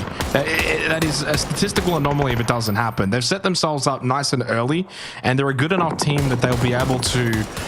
Their points per game average could drop a little bit night 2, night 3, but they've still got such a significant margin that that's fine.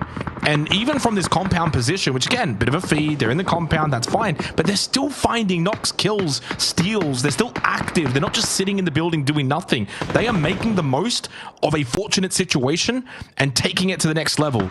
Again, they will likely win this game unless Divine go for a full send. Like, they've got 9 kills from this compound position. That is an insane game again for Gen G, looking for 3 wins in a row. Yeah, you start to think maybe they could get the double hat trick, get 4 in a row the way things are going for Gen G tonight. Oh, it's not very often.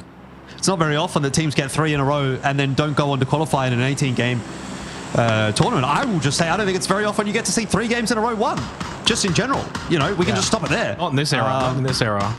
So in these competitions as well, like this level, you know, teams can win them in scrims or at the lower level competitions. And back in the day when maybe you only had 2 really good teams, but for Gen G to go and win 3 in a row, they haven't won it yet. Obviously, I'm going a little early, but you look at their position.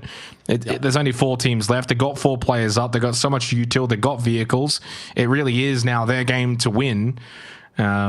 You know, maybe Divine could be the one that could spoil the party a little bit, but Asler and KXG, like, they've only got the 2 players each. They're just going to sit tight now and see what transpires. yeah, I imagine they'll get pushed off of their positions as well. And you can see that zone shift has come through, and Asler definitely have to move. KXG will also have to move, and I don't really think there's going to be any safe cover for them up on that hill. Maybe they can hide behind some trees. But it's looking pretty grim up there for KXG. Maybe the rock on the right side there might just be in if they can get there. But with Gen G having such a great sightline on that hill, I can't imagine this is going to go well for KXG. They're just going to try and wait as long as they possibly can before they have to move. And given that they are on the slow side of the zone, they might get lucky with an extra placement point or 2 if Asler Pentagram do go down here. Hal knocked by Tozy. There's that orb coming into play once again. Res coming through, but no helmet for Glaz. And Hal going to have to spend some time healing back on up. This is looking like a very grim position indeed for Asler. And Tosy's been pretty selective with this AWM as well. They've still got 18 bullets, so that's going to be something to consider. Level 3 vest, helmet. And I think Divine's playing this the right way as well. They probably want to just wait till this is like phase 8 and try and see does that circle further push Gen G out of that compound, maybe force them to play the fence line instead. But Gen G also know that Asla have to leave this shack. Being another one. And honestly, they're going to get the 2 kills on the Glaz and Hal. Oh, Tossie! Through the window, through the wall, and he takes down Hal, and they might just be able to clean up on KXG. This is the one downside for Divine. They got the 4 players up, but they're not in a position to actually get kills for the remaining part of this game. Gen G's not just capable of winning this and very likely to do so, but they're also capable of probably getting a solid 16 to 17 kill win to go with it. Yeah, Gen G are already starting to think about this 4-on-4 that they're going to have to play out against Divine, because they know that they've got Asla and KXG just cooked, basically. So they're sending Orca and Bean out to get a bit of a flank in onto Divine. When Divine do inevitably have to move out of this defilade, they're going to have far worse positioning in the zone, and that'll be those 2 ancillary teams taken down, both Asla and KXG gone. So Gen G, at this point, I think really are just kind of relying or hoping that Tosi will be able to open the account with that, or maybe he's still up on the roof. The rest of the players looking to try to take some space, and you'll see Bean and Orca actually just come back as a result of that zone shift. Oh, Flame picked on the cross. And that starts to open the account up now for Divine, because Gen G are not going to be able to find that revive. Yeah, I mean, at this point, you don't even need Flame to still win this game. I think even a 3-man Gen G probably still wins this. But it's going to be a little bit more difficult, and credit to Divine. I can't believe it, they've only got the 2 kills, and they could actually steal this from Gen G and stop the 3 wins.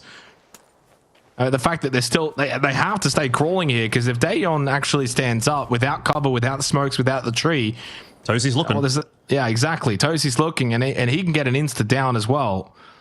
The other 3 still just holding back. But even if Gen G don't win this game, Jordan, sentiment Gen G's still win, bro. Well, I'm saying, but sentiment aside of the 3 in a row, it doesn't really matter. It's still another huge performance. They got nothing to lose here. And there is that knock on to Daeon, and he's going to go down, and now it's a 3-on-3, and that gives a huge advantage back to Gen G. Yeah, you can just see how important this position was that Bean, he sees his teammate go down. He sees Flame get absolutely booked on that cross, and he thinks, well, I'm going to make the cross as well, because if we secure this rock, if we secure this position, we win this game.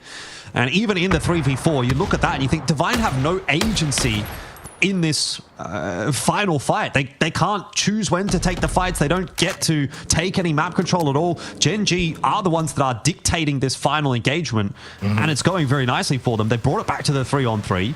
Bean is certainly hunting for even more. He's just got to make sure that he doesn't get picked off here. That's going to be the only thing, but Tosi with the Orm in hand knocks Barpo. He's just been absolutely insane with that gun. And now Gen G know they have the advantage, and they're going to start to press that advantage in onto Divine.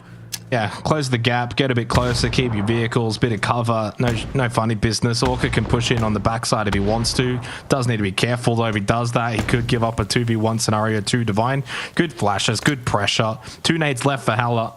And look, honestly for Divine, it hasn't really been probably their best PUBG so far tonight, considering what they were able to do back in round 1. But they'll be more than happy with a 2nd place finish. I think the only thing they'll be a little bit disappointed in is only the 2 kills. Hang on. It does kind of limit the overall points potential. And in the end, Gen G do get the job done. 16 kills and 3 wins in a row for Gen G. And they have stormed away early here in the closed qualifiers, the finals in Korea for the road to EWC, and they're looking very difficult to stop now, Jordan. I mean, there's so much PUBG still to play overall, but I just don't envision a world in which Gen G suddenly have a standstill, collapse night 2, night 3, pick up very little points, miss out top 3 from here. I just can't see that really happening. No, certainly not. I mean, look, to be fair, you got to give some credit to Divine. They bring it down to the 1v1 at the back end there, and given the circumstances that they were fighting from, I think that's actually a pretty damn good shout up against Gen G. But back to back to back for Gen G. They get themselves the hat trick, and yeah, you're right, Xenox, they're going to be just absolutely flying away with the points on the leaderboard. So that'll be a conversation to be had, but we're going to be going to a wrangle shortly. It's time first, though, for a quick break. Then we're jumping back for our last couple of games of the night.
So Gen G managed the 3 chicken dinners in a row. It was a little bit closer at the end, but it did feel like they always had decent control on the game, Jordan. And ultimately now they've set themselves up for success. Yes, there's so much PUBG to still play here.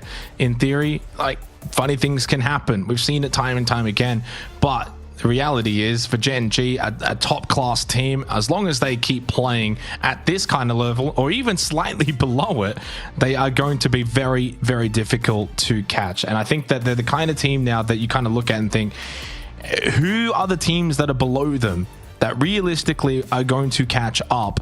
You know, Eagle Owls, Asla, FN Poncheon, obviously in positions anyway. So you're kind of looking at like an FN, and they're now like, you know, a solid 26 points behind already. And then the gap below those teams, T1, Divine, it starts to just trickle down very quickly. So as long as Gen G kind of keep a solid pace, like they obviously don't have to keep winning every single game and having these big, massive performances, but any kind of solid pace now, and they control their own destiny, and that's really all you want. Yeah, I mean, you were talking about teams having like a 70 or 80 point day, and I was like, you're capping, bro. Like in 2025, teams are not going to be doing that in PUBG. That would be like, oh, ANZ champs, you know, we've only got 2 teams we're talking about, Atletico and Incognito kind of level, where a team can win 3 games back to back to back. But hey, here we are. In 2025, a chance for something like a 70 or 80 point day coming through from Gen G. They're on 63 already with 2 games to go. We'll move over on to Erangel. Man, I don't know. First thing I want to think about here is, can we possibly see 4 wins in a row from Gen G? I don't know how often that has actually happened in PUBG Esports. I recall at one point in one of the early PCSs that we used to do, the PCS APAC, I think there was a team from the Philippines that was able to win 4 in a row or 4 in a night. It might have been 4 in a night. So we'll see if Gen G can do that. But then also, how much further can they stretch out this advantage? And can they, yeah, indeed have something like an 80-plus point today day as they are kind of on for that one. So we'll keep an eye on things, obviously, as we do head out here onto our angle and fairly straightforward playing path. I think no team's really going to be super disappointed by this one. This one's just smack bang straight through the center of the map, really. Nobody wants to, in an ideal world, be pulling out to somewhere like Azaki anyway, so everybody's going to be able to sort of stretch out to their drop locations, and just with a quick cursory glance over on the map feed, I'm not seeing any contests either to kick things off. So once again, we'll probably just have a little bit of a slower start to this map, and then we'll get underway at about the sort of 8 to 10 minute mark when teams are starting to really make some significant rotates.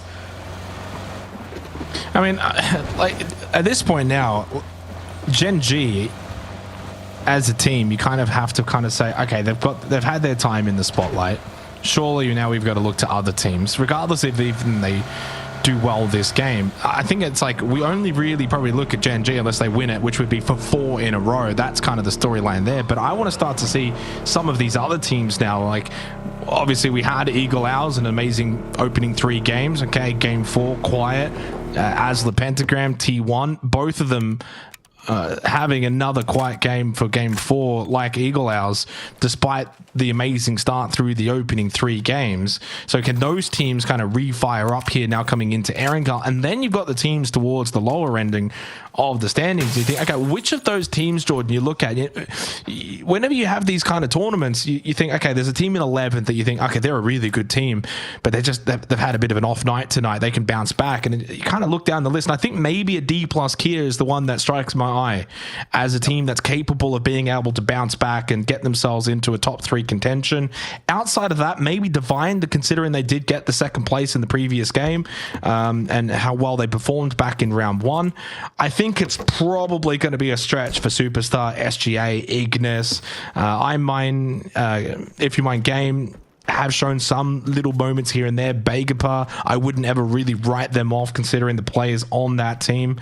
I haven't been filled with too much confidence by like a Phantom or a KX Gaming. So, you know, that list is kind of thin in terms of the really lower ending of the standings. I think anyone inside of the top 8 is still more than fine through 4 games played. But yeah, I mean, Gen G have just, you know, blown this lobby wide open. And I remember back in the day, you mentioning, you know, some of those lobbies that we used to do a long time ago, especially in Oceania, where it was really only a 2-team kind of league. And people used to give us crap because it would be like, all you do is talk about Atletico or Incognito. And it's like, well, when Gen G go and win 3 games, they're going to get the focus, you know. And if D+ go and win the last 2 games, they'll get the focus, or whoever it may be. And an E pickup straight away here is quite impressive, because I was going to say, finally a Circle 1 pop that doesn't actually start on their location, but they get an E pickup immediately and be able to make their way straight to Milta, which is where the phase 1 circle is. So we're going to get a Milta finish, well, Milta the city, but that kind of area around Milta for this opening game of Erangel. But yeah, I mean, they're obviously going to be talked about. I think they've played really well tonight, but now it's up to the other teams to steal a little bit of that limelight away from them. And that's what they're going to do. They're going to take it now. They're going to steal it. They're going to take it. Gen G own it and have owned this lobby. So it's up to everyone else. Phantom Hearts, you know, you think back game 1, I thought that they had some really good fights. They got 8 kills, no placement points in game 1. Showed what they were made of. Since then, struggling a little bit and have kind of just gone down the leaderboard. So I'm looking to some of these teams that have shown glimpses or shown capability to now use these 2 Erangel games going into their night 2, put themselves in a good spot to fight once again for top 3. Yeah, this E pickup's about to come through in just a second from Gen G. I'm very interested to see where that's going to end up going, because there's another E pickup coming through as well from Severny, which will be, you know, about maybe 20-30 seconds later. I think Gen G have timed this really nicely. They actually get into the zone faster than a large majority of teams actually have.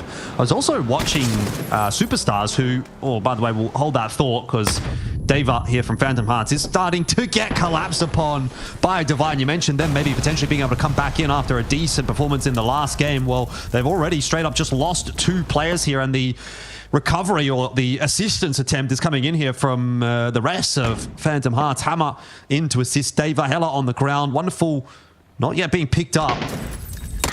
Dayon Waiting slowly for that transition to come in from Barpo. Hammer needs to find his trade, otherwise he's going to get collapsed upon from behind. He'll pop a flash out in front of him. But Dayon has done a fantastic job just locking it down like a turret in the corner. And now Barpo comes across to reinforce. It hasn't been a good crash by any stretch of the imagination from Divine, but it has certainly been better than what it could have been, which ultimately would have probably been a complete wipe bar Barpo. They've actually got themselves a couple of points. The bicycle has come on in here from Roy. So they're just using everything they possibly can to take control of this compound, which granted is going to be a good compound for this zone, but maybe not if you're going to lose all of your players for it. Phantom Hearts now down to just Roy. Dayon's on 7 HP, but still alive and kicking. Oh, the shotty through the window. Yeah, I mean, this is very much a beautiful case of the lovely mutually assured destruction, right? And I understand why they're fighting for this compound. It's a worthy fight to take, but it's such a hard compound to win it and win it cleanly, especially to kind of crash it and send it so many angles that you've got to clear. It's very easy to lose players and see them get flushed. A little vault out the window. Roy with the shotgun still. And Barpo's like, well, if we're going to be down to one, you're going to be down to one as well. So whoever wins this is just going to be down to one player. And in the end, you know, we spoke about what are the kills worth, and well, in this instance, it's not worth it really for either of the two teams. It's going to be a case of we fought, but we both kind of ended up into an arm wrestle where no one's going to win. It's like fighting over the last piece of chocolate and then no one gets to eat it. Yeah, you're going to get some, both teams are going to get a little bit of kill points, which is something, but the grand prize of securing this compound and playing a long game and, you know, winning the squad fight hasn't been won by either.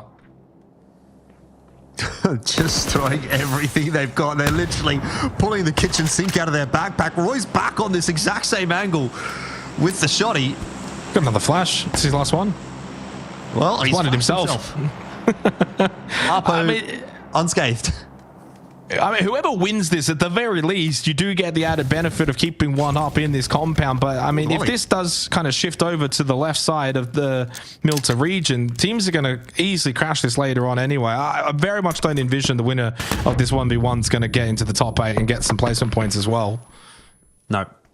But an extra point can be a big difference maker. It can be. It can be. And, yeah, Barpo feels like he just wants to sit this one now, and Roy has to go hunting.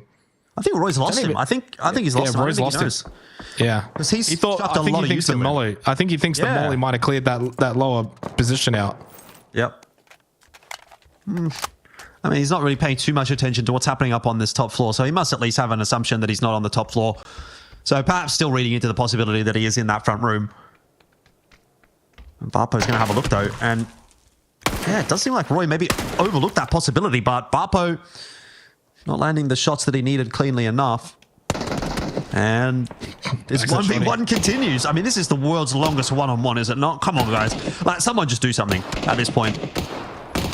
I'm surprised Roy's not the aggressor here with the shotgun. Maybe go for a wide swing out to the right and then come back in with the shotgun. Well, yeah, but now this is awkward. They're literally just running around in circles. And Equal Hour just sitting in the bottom left there in the minimap. No one has decided to push over here and take a better compound and get themselves maybe 2 kills. This is crazy. You don't see this every day. Rory just keeps trying to close the gap to get this shotgun to be more effective, but he's struggling to get through these doorways. And Barpo finally finished off by Voxfer. All that work for nothing. He doesn't even get the kill point for it. That's hilarious. Oh, Roy. He gets the building. He's the king of the castle. And that's all he's going to take from it. Like, look, they get the 3 kills. I mean, again, I don't have an issue with that. I think you're fighting for a good spot. I know it's only circle 1, but it's a decent compound that you can hold. And the likelihood is there's a decent chance that circle is going to stay in that kind of vicinity of that building. You know, and sometimes you just got to go for it. But I mean, Divine's going to be very disappointed off the back of finishing second in the last game to then go out and last in the very next game to kickstart the Erangel matches. So, yeah, they're not going to be obviously too pleased with how that's transpired. And we just had the circle pop, Jordan, and guess what? It was all for nothing anyway. Yeah. Well, it was a bit of entertainment. It was a bit of entertainment to start the game off, and we might get a little bit more with Begopar and Ignis seemingly locked horns as well over Severny for some reason. They're both going to go for a north rotate around Stalbar Hill, so they may run into one another, but Anyway, we'll catch up with that one a little bit later. Yeah, this is a interesting zone pull. It's about 50, 55% water, maybe 60% water actually, as we go out past Mill to Power. So space is going to start to get quite limited in the zone for teams that aren't already in there or haven't already got themselves a spot to hunker down in. But it seems that Mill to Power will be the priority position. And Begopar still on the chase. Gen G fighting with Eagle Owls at the moment. Bean's gone down onto the floor, but Kim Jun has gotten rid of Gomp from KX Gaming. IFMG also struggling at this point in time at the hands of T1. So it's a bit messy across the kill feed. You're going to start to get a little bit more fighting earlier on in the piece just because there is no space for all of these teams in the next zone. Well, that's not ideal for Hal, and he's on the outside of the building too, so he should, or he's been able to crawl in. There might be a revive after all, but you got T1 pushing down. You don't really have the time to go for the revive inside of the yellows. Daku at the back was healing up as well, so he wasn't even gun up, wasn't even ready. And Gen G collecting some kills as well in the kill feed, like you mentioned. Being knocked, but that's fine. They're going to get the quick revive. And it's again, this case though, Eagle Owls eliminated, and that's going to be back-to-back quiet games for Eagle Owls. So after a strong start throughout the opening couple of games, they have kind of just let their little grasp on that top 3 just slip a little bit. Yeah, I think that was always a bit of an inevitability, to be honest with you. You see those kinds of teams pop up every now and then, and they have a decent streak, but holding on to it is a much more difficult task, and that's why it makes it so impressive to see what the likes of Gen G have been able to do tonight. Star Balloon, the other team that actually took an E pickup, they were the team that came out from Severny, looking pretty hot to trot at the moment. 4 players up and locked in toward the center of the zone, not having to move too much. T1 fighting over the infamous yellows, if you're an ANZ PUBG fan, although they're not yellow anymore. Much heartbreak has occurred in this set of buildings. And T1 trying to do that to Asla at the moment. They can see Red Zone and Daku and EN is coming down off of the hill. So that makes me think that T1 want to make a breach happen here. They want to clear this out because they know if they don't, there's probably going to be other teams filtering in through from the northern side of the map. They're going to cause a problem for them. So they want to clear out their front first.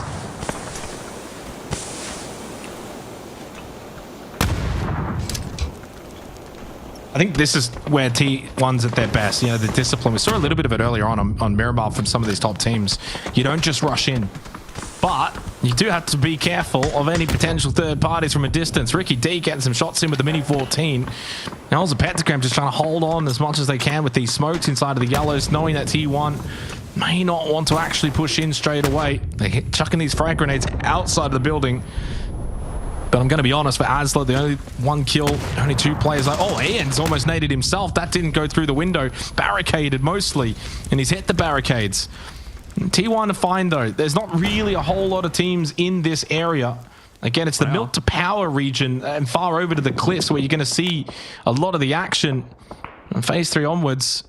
And untop with a knock onto Wong, and it's stolen by Sol for D plus Kia. T1, once these smokes are now gone, do they think about a 4-man push in? Well, they're definitely thinking about it. Will they execute on it? I wonder. Got Begopar, who will be coming down from the Polka at some point as a pentagram. There we go. Do get finished off. Red Zone and Daku held on for as long as they could, but T1 have now cleared out their compound, and this is going to be a very playable position going forward. In saying that, though, now T1 are going to have to turn their attention back toward the north because I can see Begopar on the move.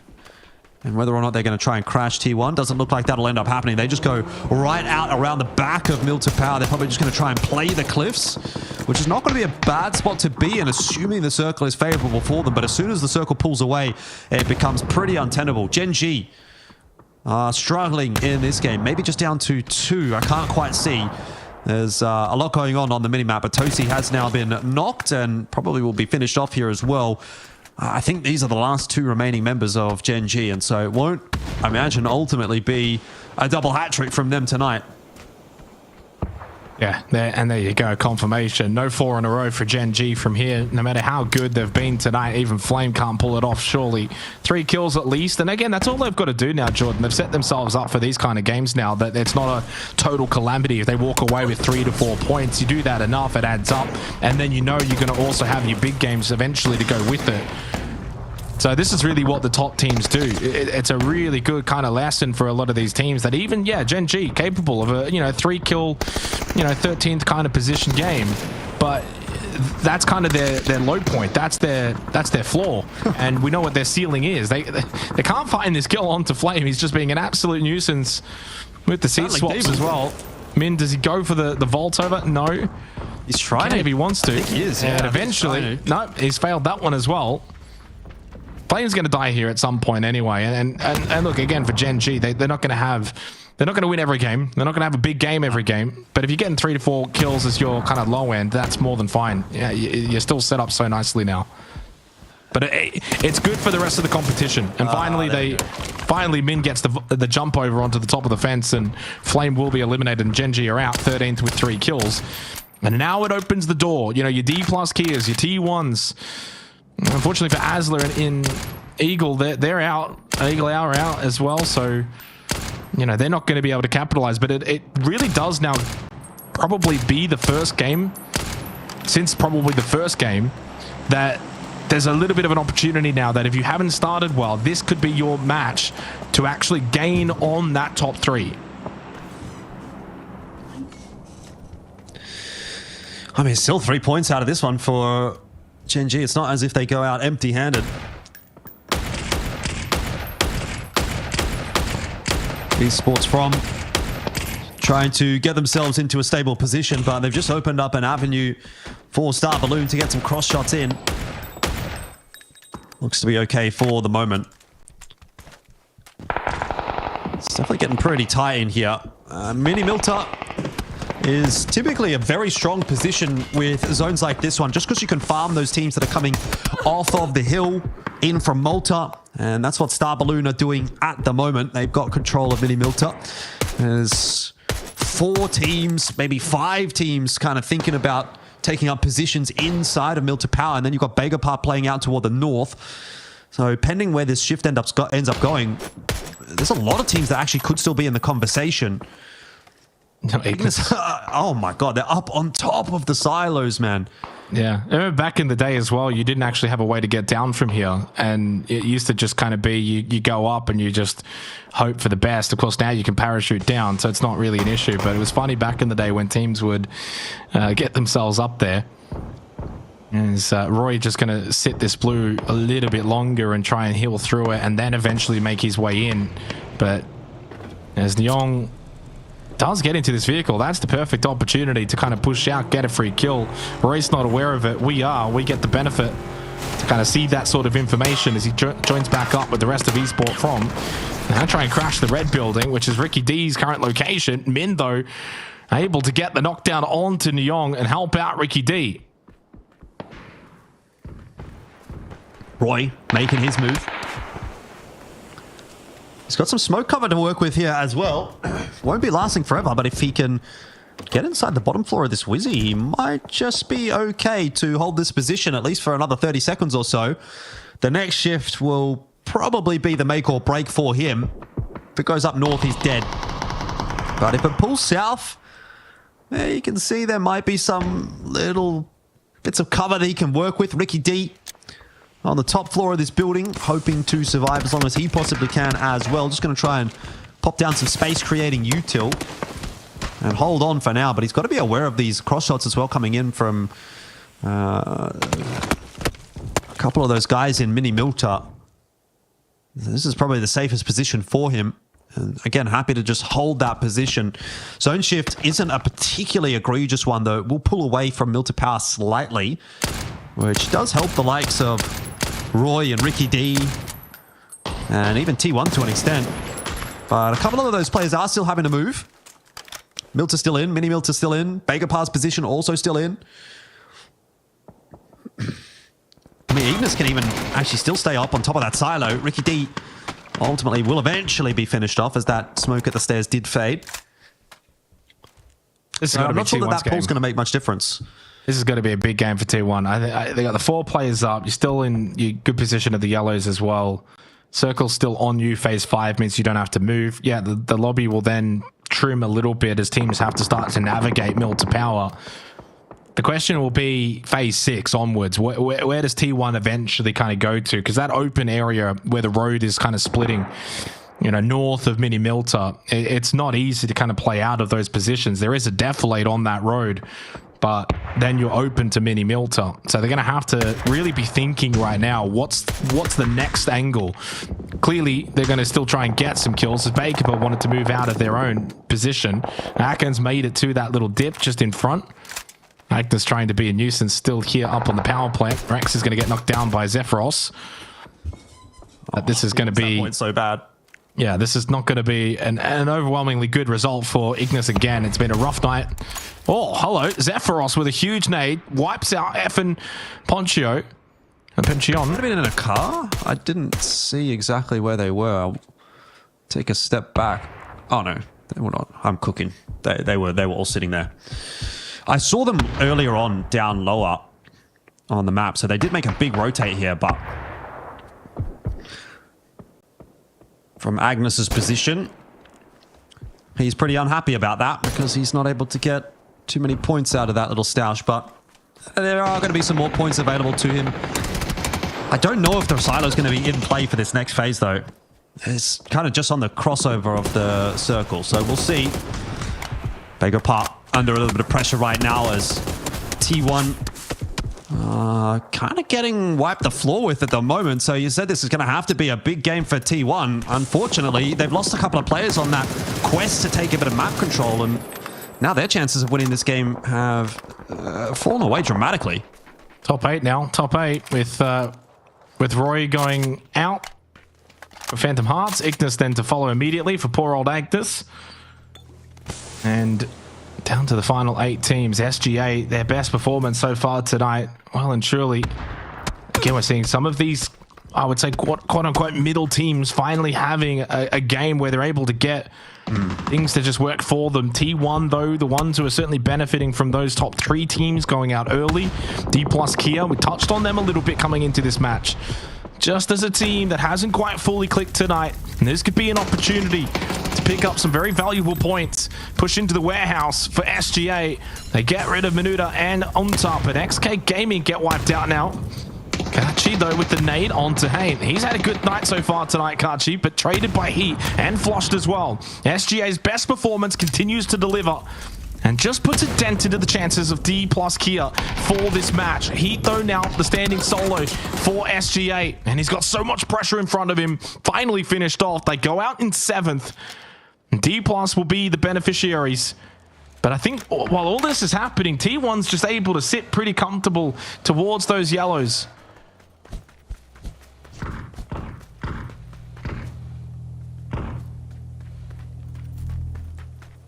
Well, Ayo, I'm going to see what he can scrounge here in Mini Milta. I mean, Star Balloon is a team that we haven't really highlighted too much, but are actually in a fairly strong position still. Even as this zone pull comes through, they are going to continue to be able to play Mini Milta.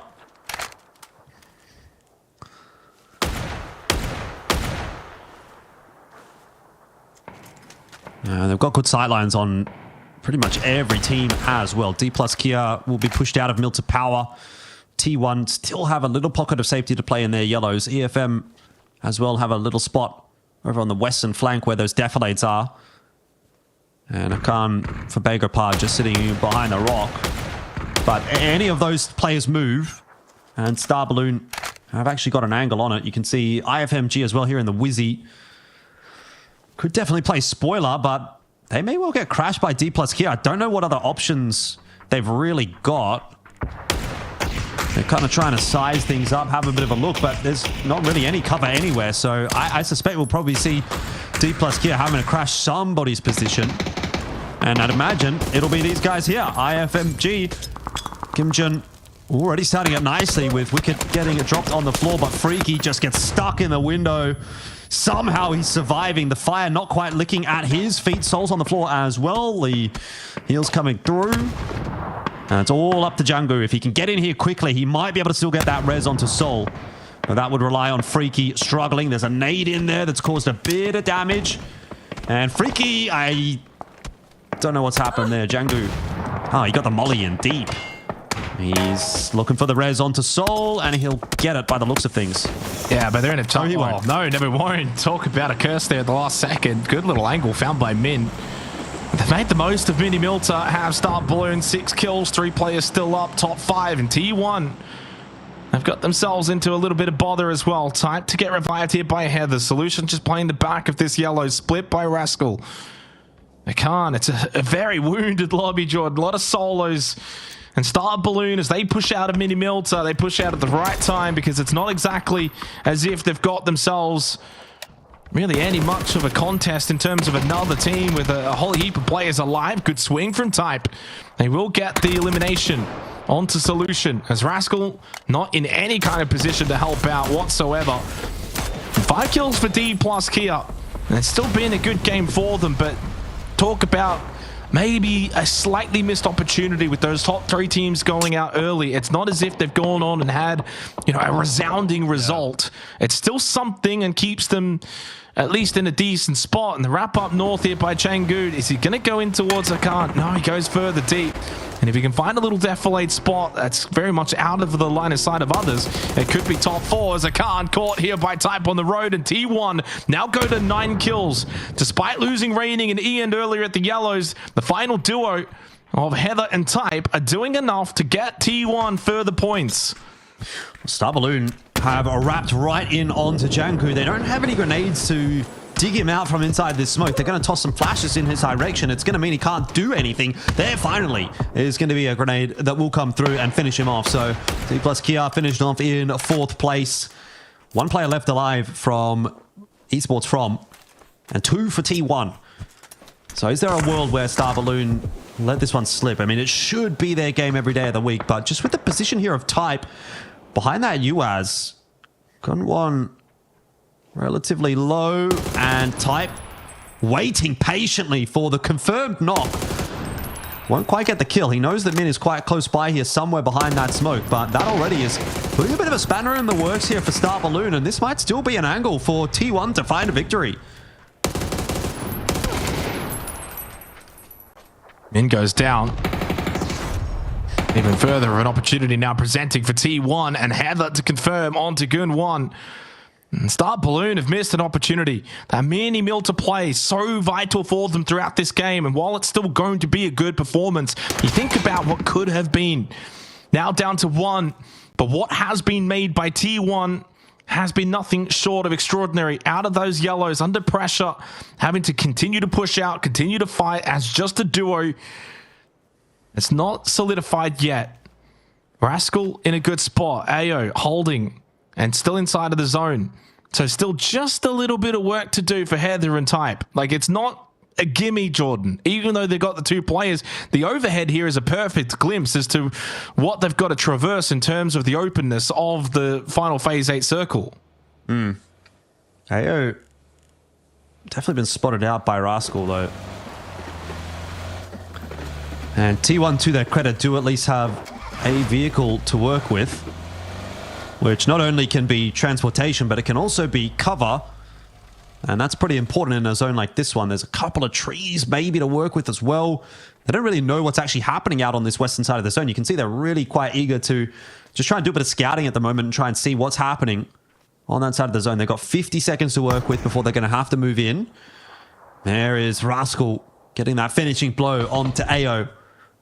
And eventually he'll be spotted out straight up. And that is going to be T1 to walk away with a victory as a duo. It was looking grim for them for a little bit after that attempted push in onto Begapuz Rock. They lost a couple of players there, but they kind of just kept their heads down and managed to negotiate those fights. And I mean, in a sense, kind of like juggled the aggro in a way. They were really only fighting one other team at any given time, and the duo was able to kind of sweep through things quite nicely. So T1 coming away with a win there. Maybe a little unexpected from one position, but certainly a good result overall. 12 kill win as well, so not a weak one. They get a lot of points out of that one.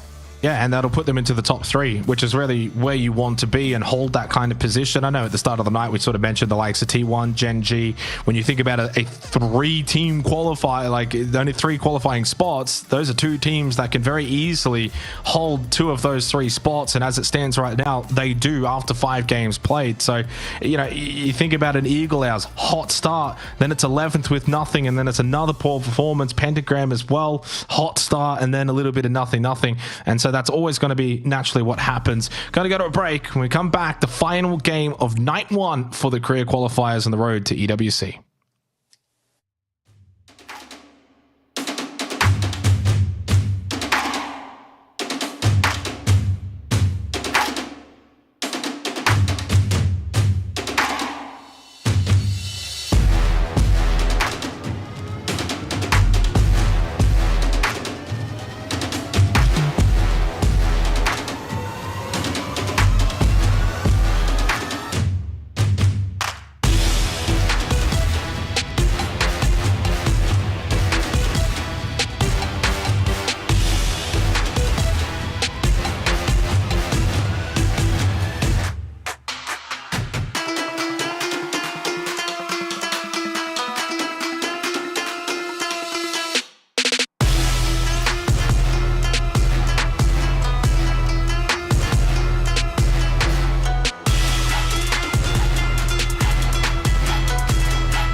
Well, T1 take out game 5 on Erenkel, and we break the Gen G streak as they only got the 3 kills and no placement points from that previous match. T1 duo to close it out as well, Jordan, but it was, of course, a very wounded lobby towards the end. Star Balloon had their opportunity from Mini Milter, but couldn't make it work. Ultimately, it kind of leaves us in a position now where we maybe thought we may be by the end of these qualifiers with Gen G, T1 in the top 3, but through 5 games, they're already in those positions, and it's a bit of a warning to the rest of this competition that it's going to take a mighty effort to knock off these juggernauts in this region, because there's every world in which they could run away with it by the end of tomorrow night. I wouldn't be surprised if it's like Gen G and T1 that have already kind of claimed top 2 and maybe only that 3rd spot might be vulnerable, because D plus Kia have kind of been around the mark but not really making waves just yet. Eagle Owls and Asla Pentagram have had good moments and had a good night, but they haven't really grasped that top 3 spot through the 5 games now.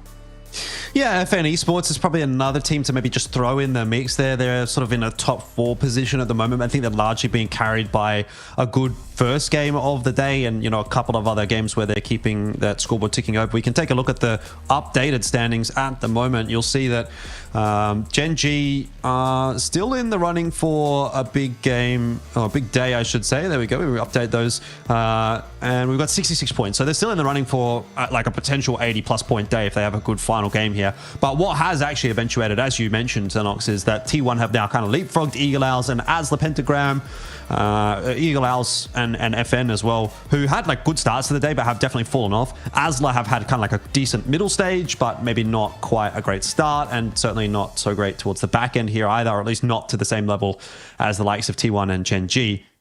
And then there's a fairly significant drop as we go further down. Esports from Star Balloon, D plus Kia, or maybe still in the conversation alongside the likes of Divine, KX, Phantom Hearts. But I think if you're below 20 points at this stage of the run, you're really in a pretty rough position here. Ignis still down there only on 3 points. Superstar have, I guess, turned their day around in that they've gotten some points going, but realistically speaking, this is, definitely starting to feel like, as we've been mentioning over the course of this day, a fairly top-heavy lobby, quite frankly.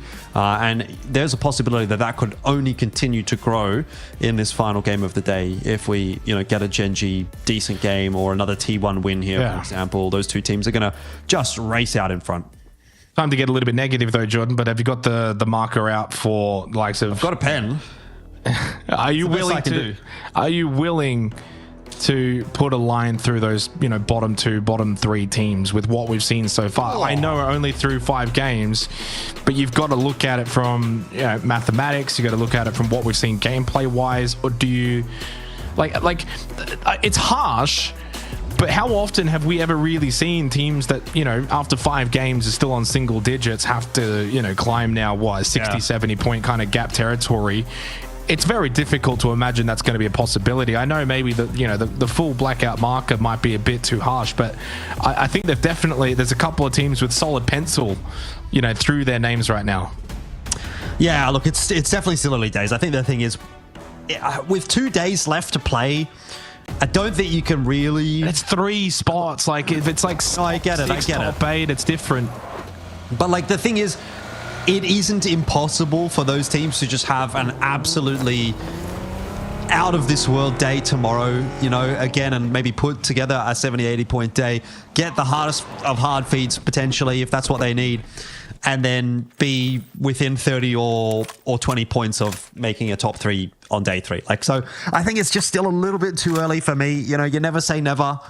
It is unlikely. It is a 1%, but you've changed, Jordan. The years you've changed.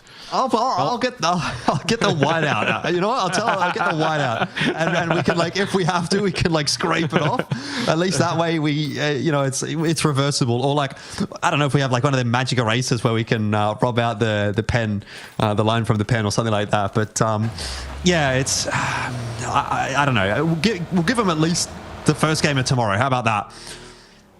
I think that's fair. No, I'm kind of joshing a little bit, but it's also just kind of where those teams are at versus what we've seen from the top teams in this competition now, and plus the fact, again, it's only top 3.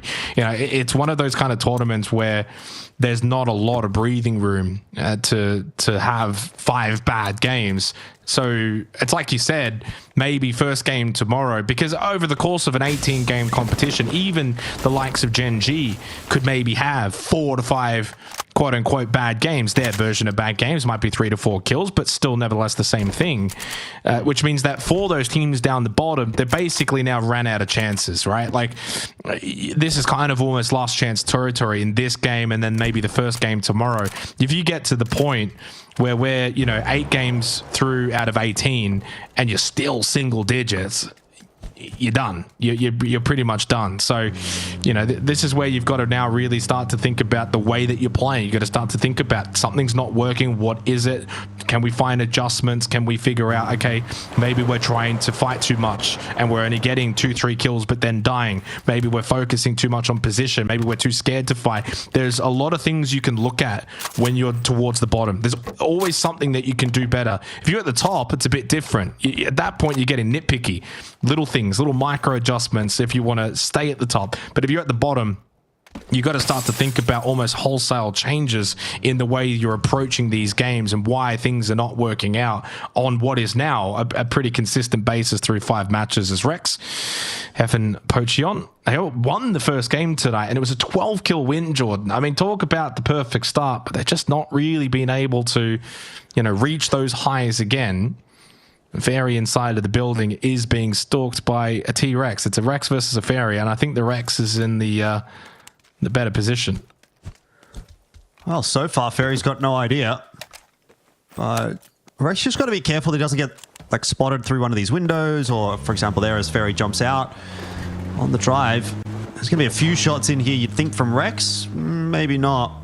He only had a micro Uzi, so at that range, you're really not liable to get a kill on a player in a car. So it looks like Fairy will get away unscathed. Rex trying to hunt an extra point here for FN Esports. Not going to be too successful.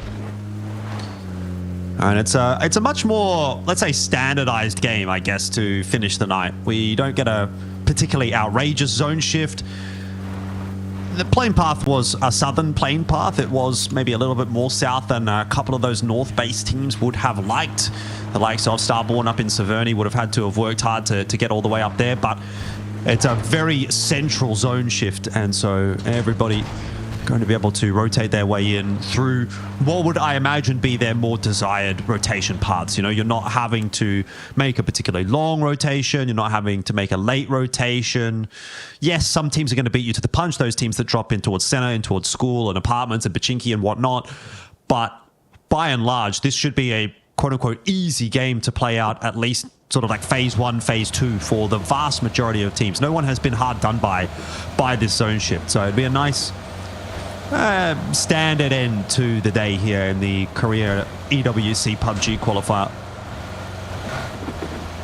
I mean, it's been a really good night. You know, I kind of came into tonight, again, I said that sort of during the pre-show that we've never really had the opportunity to follow just the Korean region by itself. Sure, we've seen their top teams at international events, but that's a whole different thing because they're completely different lobbies, different play styles at those international events compared to what you see here. And I got to say, I think most notably, it's the discipline in a lot of these teams that's been very much, you know, there to see.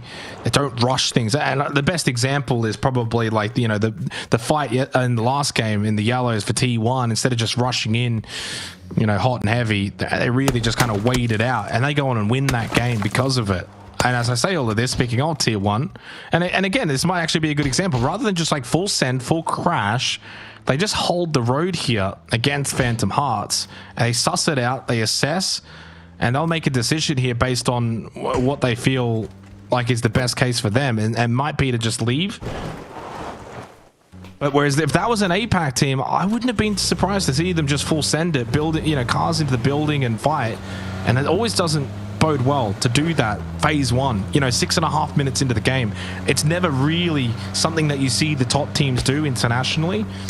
and T1 make the right play. Like, there's no need to send that there. It's circle 1. Imagine you do that and you come down to 2 players left and the circle shifts all the way, out towards like the Gatka fields, which is a possibility with this current circle. It's a pointless send.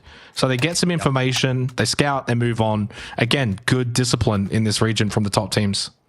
No, definitely a percentage play, really, from T1. And I think that's what we've seen from them throughout the day today so far as well. They've been a team that has been happy to play the percentages. Maybe the only, let's say, more offensive kind of move that we've really seen them make so far today was actually that push onto the Begapar Rock at the end of the last game. And it did cost them a couple of players. So they'll nip that in the bud pretty early on in the piece here and just take up some more safe positions and try and play again another day. Just wait until that zone shift comes through, see what that information is going to bring for them and make a bit more of an informed decision later on down the track. Ignis have lost a player early on in the point in piece here with Enfencia going down, but again, a pretty slow and steady start to the game. 2 minutes left on phase 1. Everyone's more or less locked in position, apart from SGA, who are still down on Sosnovka Island at the ferry pier. And they'll be making their way up relatively shortly, I think, by boat.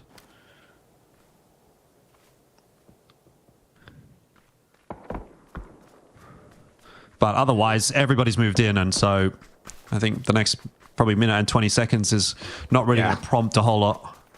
Yeah, as I was going to say, I think this is just kind of now where you sit. You kind of got your circle pop. I mean, Erangel center circle phase 1 is classic PUBG. There is so much real estate. The zone can go just about anywhere except for really Sosnovka Island, obviously, that you don't want to overcommit to a position. And, the funny thing is, usually there's that red bullseye in the middle where a team might want to hold, but that's kind of around that sort of Potato Hill area. And it's a little bit more vulnerable because it's just completely open.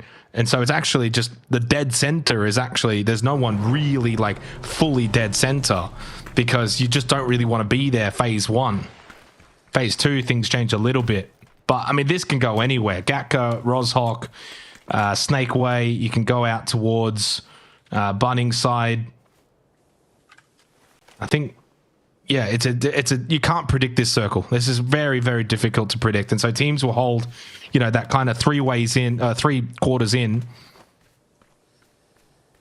No point really sending, fighting, no point crashing buildings. If you can find info, that's great. And that's kind of what Rex is doing a little bit right now, but they're so split. Like, Rex can't shoot here. He only shoots if he's getting shot at. It's more like defensive shooting, unless he feels like he can guarantee quick knock, quick flush, get out. Now he's been, I think, spotted. Potentially the top of his helmet might have just been poking through the blades of the grass. It does center up. Circle pot, Pachinki, Potato Hill now being held. And you can just see this is where things change dramatically. So Pachinki's going to become a big factor. Pachinki Hill currently held. Potato Hill currently held. So you've got the farmhouses. The fields have got some trenches. You've got, obviously, Pachinki itself. It's not a fun circle to play. These are ones where you've got to grit and grind. And it's going to be, a lot of rotating teams. Vehicles are necessary because there are fields, there are open areas in this kind of circle. This is going to get messy. Yep. But maybe not quite yet. We'll see where T1 and KXG do end up, though. Looks like T1 might just take this building in front of them. KXG going to keep on going. That position that T1 find themselves in is actually not a terrible one. Yes, you're at the bottom of the hill, so you do have to worry about teams that are kind of coming from above you, but a lot of the time we do see the zone kind of go in that direction. Pull out, potentially out to the sort of the eastern side of Pachinki, out into those Pachinki fields, and it's a position you can definitely play from later in the game here with a favorable pool or so. Star Balloon copping a couple of shots here from Eagle Owls as well. Where is that next zone shift going to end up pulling?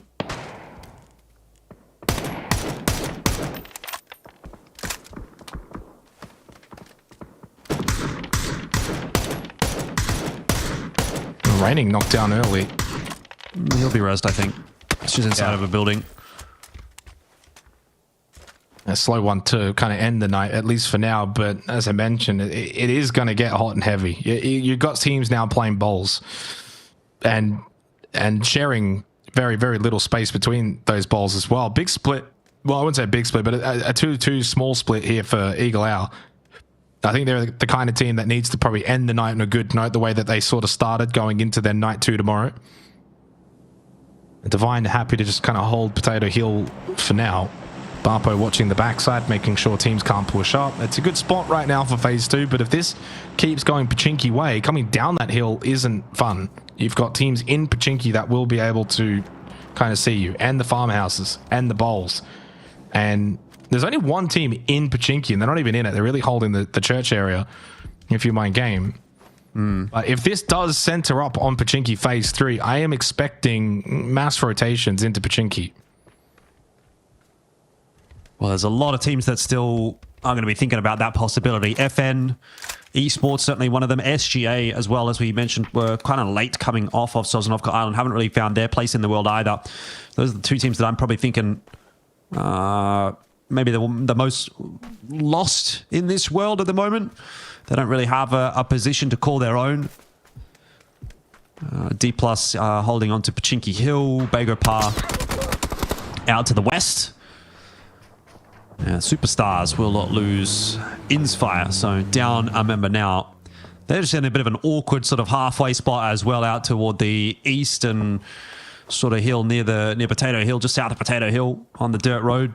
It's not a great position to be holding, frankly, but you know, there's only so much you can really do. Zone pool has gone a little bit north. It's still got Pachinki inside of it, but it's kind of like north with Pachinki School and that T1 compound as the sort of 3 focal points.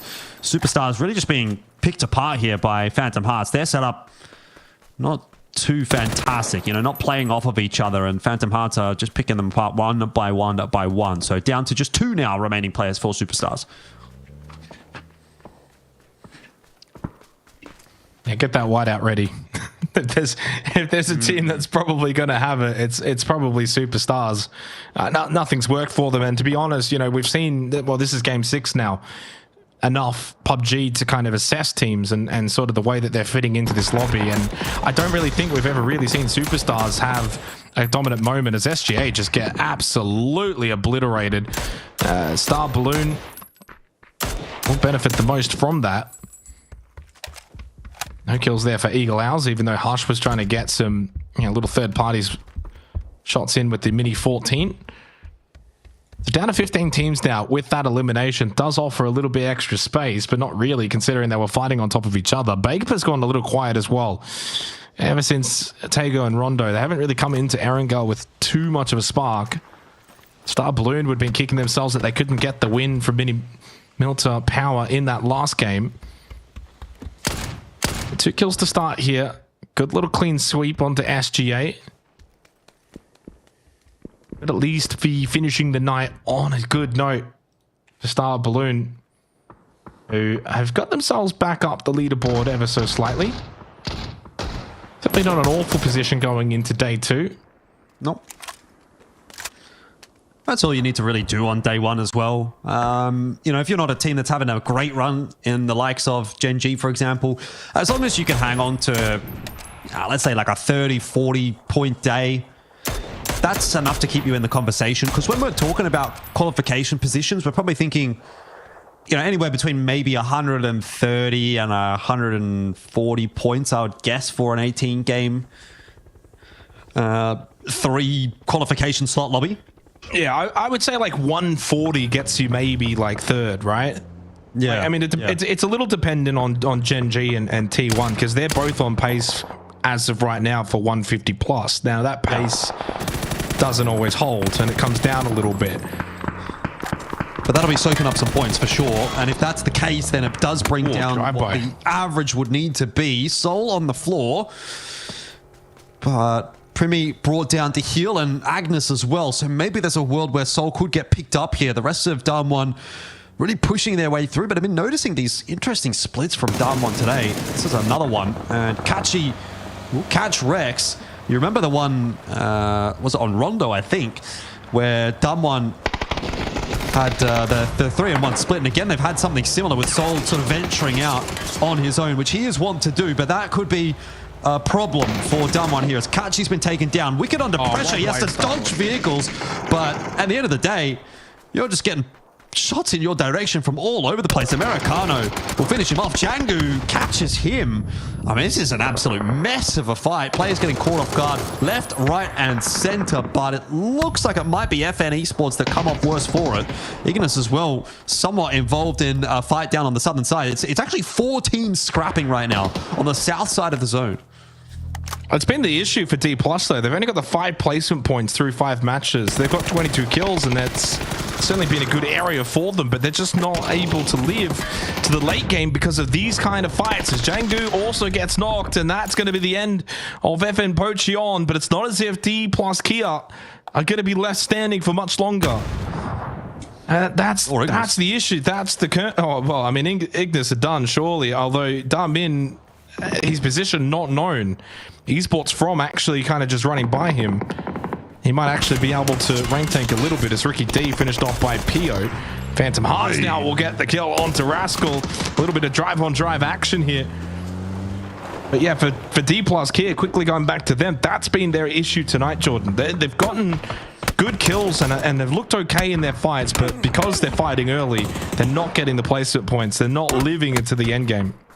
Yep. Yeah, most definitely. I mean, is it an acceptable enough day from D+ Kia? Maybe just on the verge of being okay, but definitely going to need a couple of big days tomorrow and on Sunday if they're going to have anything to say about things. And now we turn our attention back over to T1, and it is going to be quite intriguing to see where they end up because they haven't gotten themselves any points out of this game so far, but they are starting to get themselves into the fight, and Type just sits Roy down in the blue. That'll be a confirmed kill. 1 point on the board for T1 in their attempt at a chase here onto Gen G. And I have to say, Gen G, if I look on the map feed, kind of looking like the ham in a sandwich. And you know that that's not a good thing here in PUBG. You'd much rather beat the bread.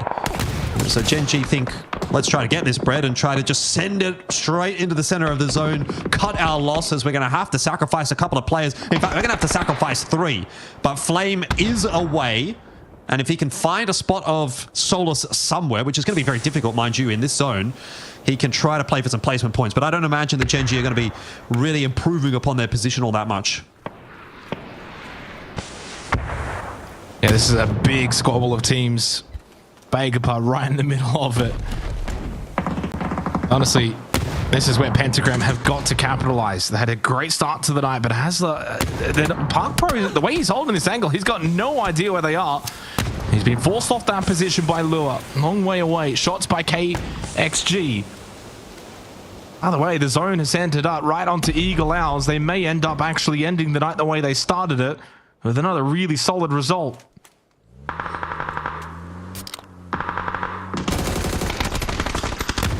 Oh, Red Zone knocked. That's not what you want. When you're the team pushing up, being aggressive, you immediately lose one, and now you lose a little confidence as well. And you got Divine up on that hill, pushing down. They won't just shoot at Vegapar. They can also get angles and eyes on Asla. And there's another team coming in right behind them as well. Asla is in all sorts of trouble now. Absolutely pinched at the back by I'm for Game. And Glaz is the last one standing. And while he does spot Fairy at the tree, let's be honest, he's not living this moment. And that is not what you wanted if you're Asla Pentagram. It felt like a good opportunity to maybe go for a pinch, maybe collect some points. And in the end, they were the ones that got pinched. The T1 clean out D+ Kia's remaining members. D+ certainly not with a solid night. They go into night 2, by no means out of it, but they've got some catch-up work to do. If you mind game, they've lost Freaky, but they've got 3 players still standing and continue to push on to Vegapar. Yeah, Woom looking to push up alongside Gimjun here. They've got that flash ready to go. It should be a good one. It should land right on top of a couple of these Vegapar players. Songjung hiding behind a deployable cover, pops his head around the corner, almost gets it taken clean off while they're trying to finish off PO, but that'll be enough for Vegapar to fall. IFMG getting control of this position, but for only a brief moment. The zone's going to push them. They've also got Divine to worry about up on that hill. Fairy's going to have to be sacrificed to the blue. And this game has really picked up the pace all of a sudden. I mean, 21 minutes gone, and only 25 players remaining. There's a huge swath of the Pachinki field that is just left empty, and that is why we're seeing so much conflict right now on the western side of the zone, because there's essentially 30% or 40% of the zone that's just untouched by all the players, and that is forcing them all together. And again, another team falls. It's IFMG again that will go down early on in the piece. We're now into the top 8. We're into the placements, and that'll be good news for T1. But the bad news is they've lost a couple of players. They've dropped onto a floor. Raining will be confirmed. And it looks like Divine want to try to get aggressive on this as well. So T1's night might be coming to a close fairly shortly as well. Finally, Dumin does go down. He ends up actually rank tanking towards a placement point. You take that for Ignis, as Stave is also going to fall. In 7th goes Phantom Hearts. And there goes T1 in 6th position. At least more points gained for them. And will have themselves a solid grasp on 2nd place going into night 2. Divine, though, slightly waking up a little bit now. This is a Divine team that finished really, really well back in round 1. And with the 6 kills, top 5 performance here, they had 23 points coming into this game. It is going to see them in the top half of the bracket, regardless of what happens from here, but trying to make the most of this current situation and to catch up to those inside of the top 3. EJ, by the way, has just been left behind here for Superstars. Maybe put that... This is why I gave them the wide out. He's pulling off an all-time play here. Divine's got no idea he's going to be coming in from behind. Could he spoil the party for Divine, who have still got 4 players up? But don't forget about Eagle Owls. Stuck in the farmhouse for a while now and haven't really been able to get involved. And now might be the time to strike.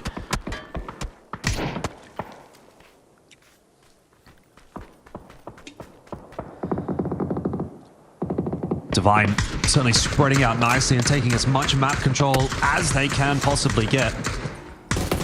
Eagle Owls also watching for this push coming through on Star Balloon. Oh, nice headshot on there from Breaker, but not going to be enough to get the knock until some extra shots come through from Foxver.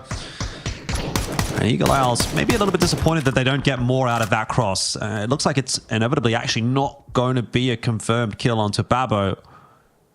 He's sitting inside that smoke, so Star Balloon have got a little bit of a moment of respite while those smokes are up. And one thing that Divine seem to have neglected is EJ from Superstar walking in behind Heller at the moment. They don't seem to have any idea that that is going to be the case. He's going to go for the nade kill, actually, which is an interesting shout. Probably could have just shot him in the back, to be honest, but either way, he'll get traded straight away. And Divine off to the races to try to find these revives. They know they need, if they want to win this game, 4 players alive. And it looks like they'll be getting that, because there's going to be a rough cross at some point. If they have to come off of this hill, there is just no cover for them until they get into those farmhouses on the other side of the Pachinki Fields.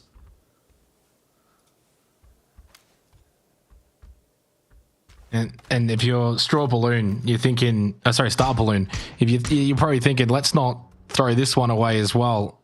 Yeah, it's a tough one. If you got smokes, you can play the hay bales. You're not out of this. You're hoping eventually the circle's going to help you out, and maybe Divine has to push down and fight the other teams. They've just got to hold on. And maybe an opportunity to wrap south and away from Eagle Owl. Eagle Owl's now lost a little bit of their position in these buildings, or at least some of it. They got the lower side. And if KXG, Divine start fighting and you can somehow get away from Eagle Owl's sight, push down south, you can go for a pinch onto KXG. It's not over for them. It's going to be tough, and there's certainly an outside chance. Eagle Owls with the compound advantage through the farmhouses probably sit as the #1 seed of these 4 teams and the opportunity to get the chicken dinner, which the way that they've played tonight, by and large, they probably deserve a win. You know, a 4th, a 2nd, a 3rd. A really solid start to the night for Eagle Owls. But then games 4 and 5 certainly left a lot on the table. Only 2 points in those games. So they got no kills this game, but a good opportunity to get the win. So when it's all said and done, you know, you got a solid 12 to 14 points up for grabs here if you're Eagle Owls. Yeah, I mean, you'll take it if you can get it. Here comes Divine. Sending it. As I said, They need 4 players alive because this is the kind of cross that they're going to have to make. So ultimately, you're going to probably lose 1, 2, maybe a couple more players on that cross. They've lost 2 so far. Those 2 very unlikely to be getting revived. So our Balloon are got to make the move now. Like, there's going to be eyes from Eagle Owls on this fight as well. You probably want to wrap south and try and clean up on this, but it's over before it even really began. Well defended by KX Gaming, using the balls to their advantages. Always a difficult send for Divine. And I mentioned it at this kind of start of this match, Jordan, the Potato Hill area that Divine held. Pushing down that hill does have its negatives, and you saw it right there in the late game scenario. The Pachinki Fields pushing down from that Potato Hill. It's not easy, and Star Balloon didn't make enough ground. They were too slow, too passive. There was a slight moment. Eagle Owls were shooting at the balls and the dips. They were looking to third party from a distance. That was their time. Get the smokes out, make the run. They don't, and they're down to 1 player, and it's going to come down to Eagle Owls and KXG. Yeah, 4 players up here for both of those 2 teams. Can't imagine that last remaining player for Star Balloon is going to be able to have any kind of an influence, as he will eventually fall to the zone. AO down in 3rd, and so KXG and Eagle Owl in for the 4-on-4. Yeah, KXG can win this. They've got the balls. They're a little tiny bit closer to the center point, and Eagle Owls have to push out. Now, the only thing that could go against KXG would be nades, but as we know, Jordan, I mentioned it before, Eagle Owls have not left this farmhouse compound. We've just looked at 2 players' POVs. Neither of them have any frag grenades. In fact, Hammer's the only one that has even 2 nades. And what's the biggest detriment to playing bowls and those kind of positions are frag grenades? They've only got also like 5 smokes. So for Eagle Owls, they're very much at a disadvantage for a team coming out of a compound, because they don't have the utility that you would typically want to try and cross this more open terrain. And so for the team that's got plenty of loot crates to, death crates to kind of loot and sit the bowls, and you're a little bit closer to the center point, I think KXG should win this game. It's on them now. Yeah. Yeah, I was wondering if maybe there's like a world where Eagle Owls could like get on the roof and try to find an angle, but that doesn't look like a fantastic sightline, to be honest. KXG have actually got really good sightlines in onto the roof. I think it would actually work against Eagle Owls, and they've opted not to go onto the roof anyway. They're just trying to make what is a very small wall of smokes. As you mentioned, they're pretty light on the util, so they're going to have to use it sparingly. Just a couple of smokes up have allowed them at least to take a bit more of a position out toward the west and slowly but surely make their way into the zone. But in terms of hard cover, it is definitely all the way of KXG at the moment.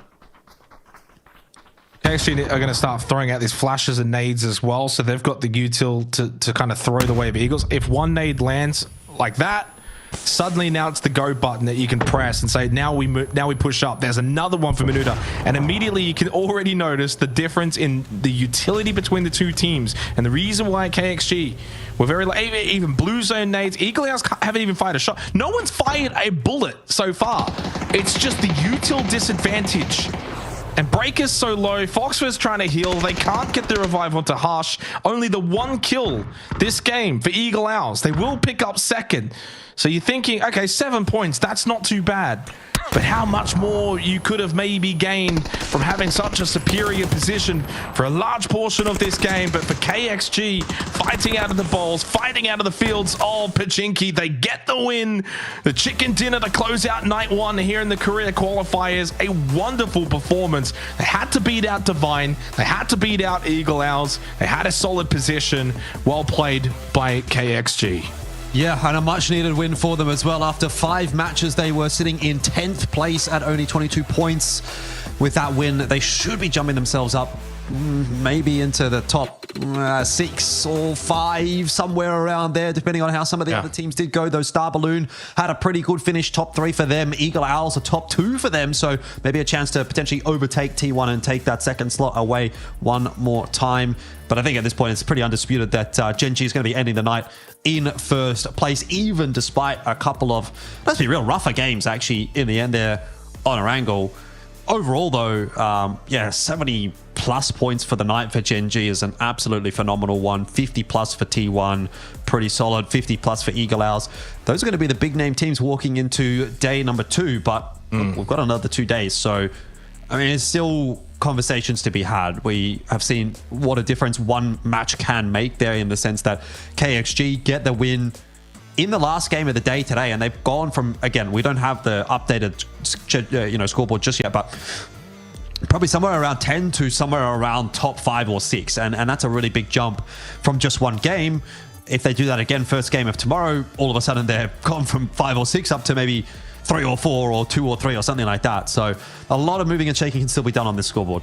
Yeah, and look, I think when it comes to the second and third positions, the qual spots still open, very much not even remotely closed. I think Gen G, even their positions by no means locked in after night one. As you mentioned, a little bit of a flounder on Erangel ever so slightly just leaves that door ajar rather than, really cementing it. But what I will say for Gen G is they're in a position by the end of night two that they certainly could then have, a top 3 pretty firmly locked in, or at least as close as you can going into day 3. But I think that, for T1, a good night without being a super amazing night, they did the job. And if they play like that night 2 and night 3 and no real deviation, I would imagine they should be able to get top 3. And then the rest of it's wide open. Even Eagle Owl, I don't think had the ultra consistency despite some of their strong performances to say, yeah, they're a guarantee. This is very much wide open when it comes to the top 3. But when it comes to the bottom 3 teams, for instance, Jordan, it's a long way back now, right? Like those teams at the very bottom end of the leaderboard, they've only really got, less than 24 hours. They basically got 20 hours to kind of figure out what they need to change going into night 2. And they need to replicate what we saw from the top teams tomorrow night. Hey, just replicate getting hard fed 3 games in a row. That's all you need to do, apparently. I mean, Tago and Rondo, at least for Gen G, I don't know what they can do. They've got to look at that and go, man, let's just do what we did tomorrow. Great idea, boys. But I'm not sure it's going to be quite so easy for Gen G tomorrow. We'll see. Were they just the goats of Korean PUBG tonight, or are they really just getting hard fed? I guess we will find out tomorrow if they can replicate it. Yeah, I mean, look, honestly, I think for Gen G at this point, even if they have 2 30, 40-point nights, that might still be enough how big their night was tonight. 3 wins, 70-plus points. They really were the kings of Korea once again for day 1. We're going to close things up here, though, for the Korean qualifiers on the road to EWC for PUBG. Night 1 in the books. We'll be back same time, same place tomorrow night for night 2.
Three, two, one, go.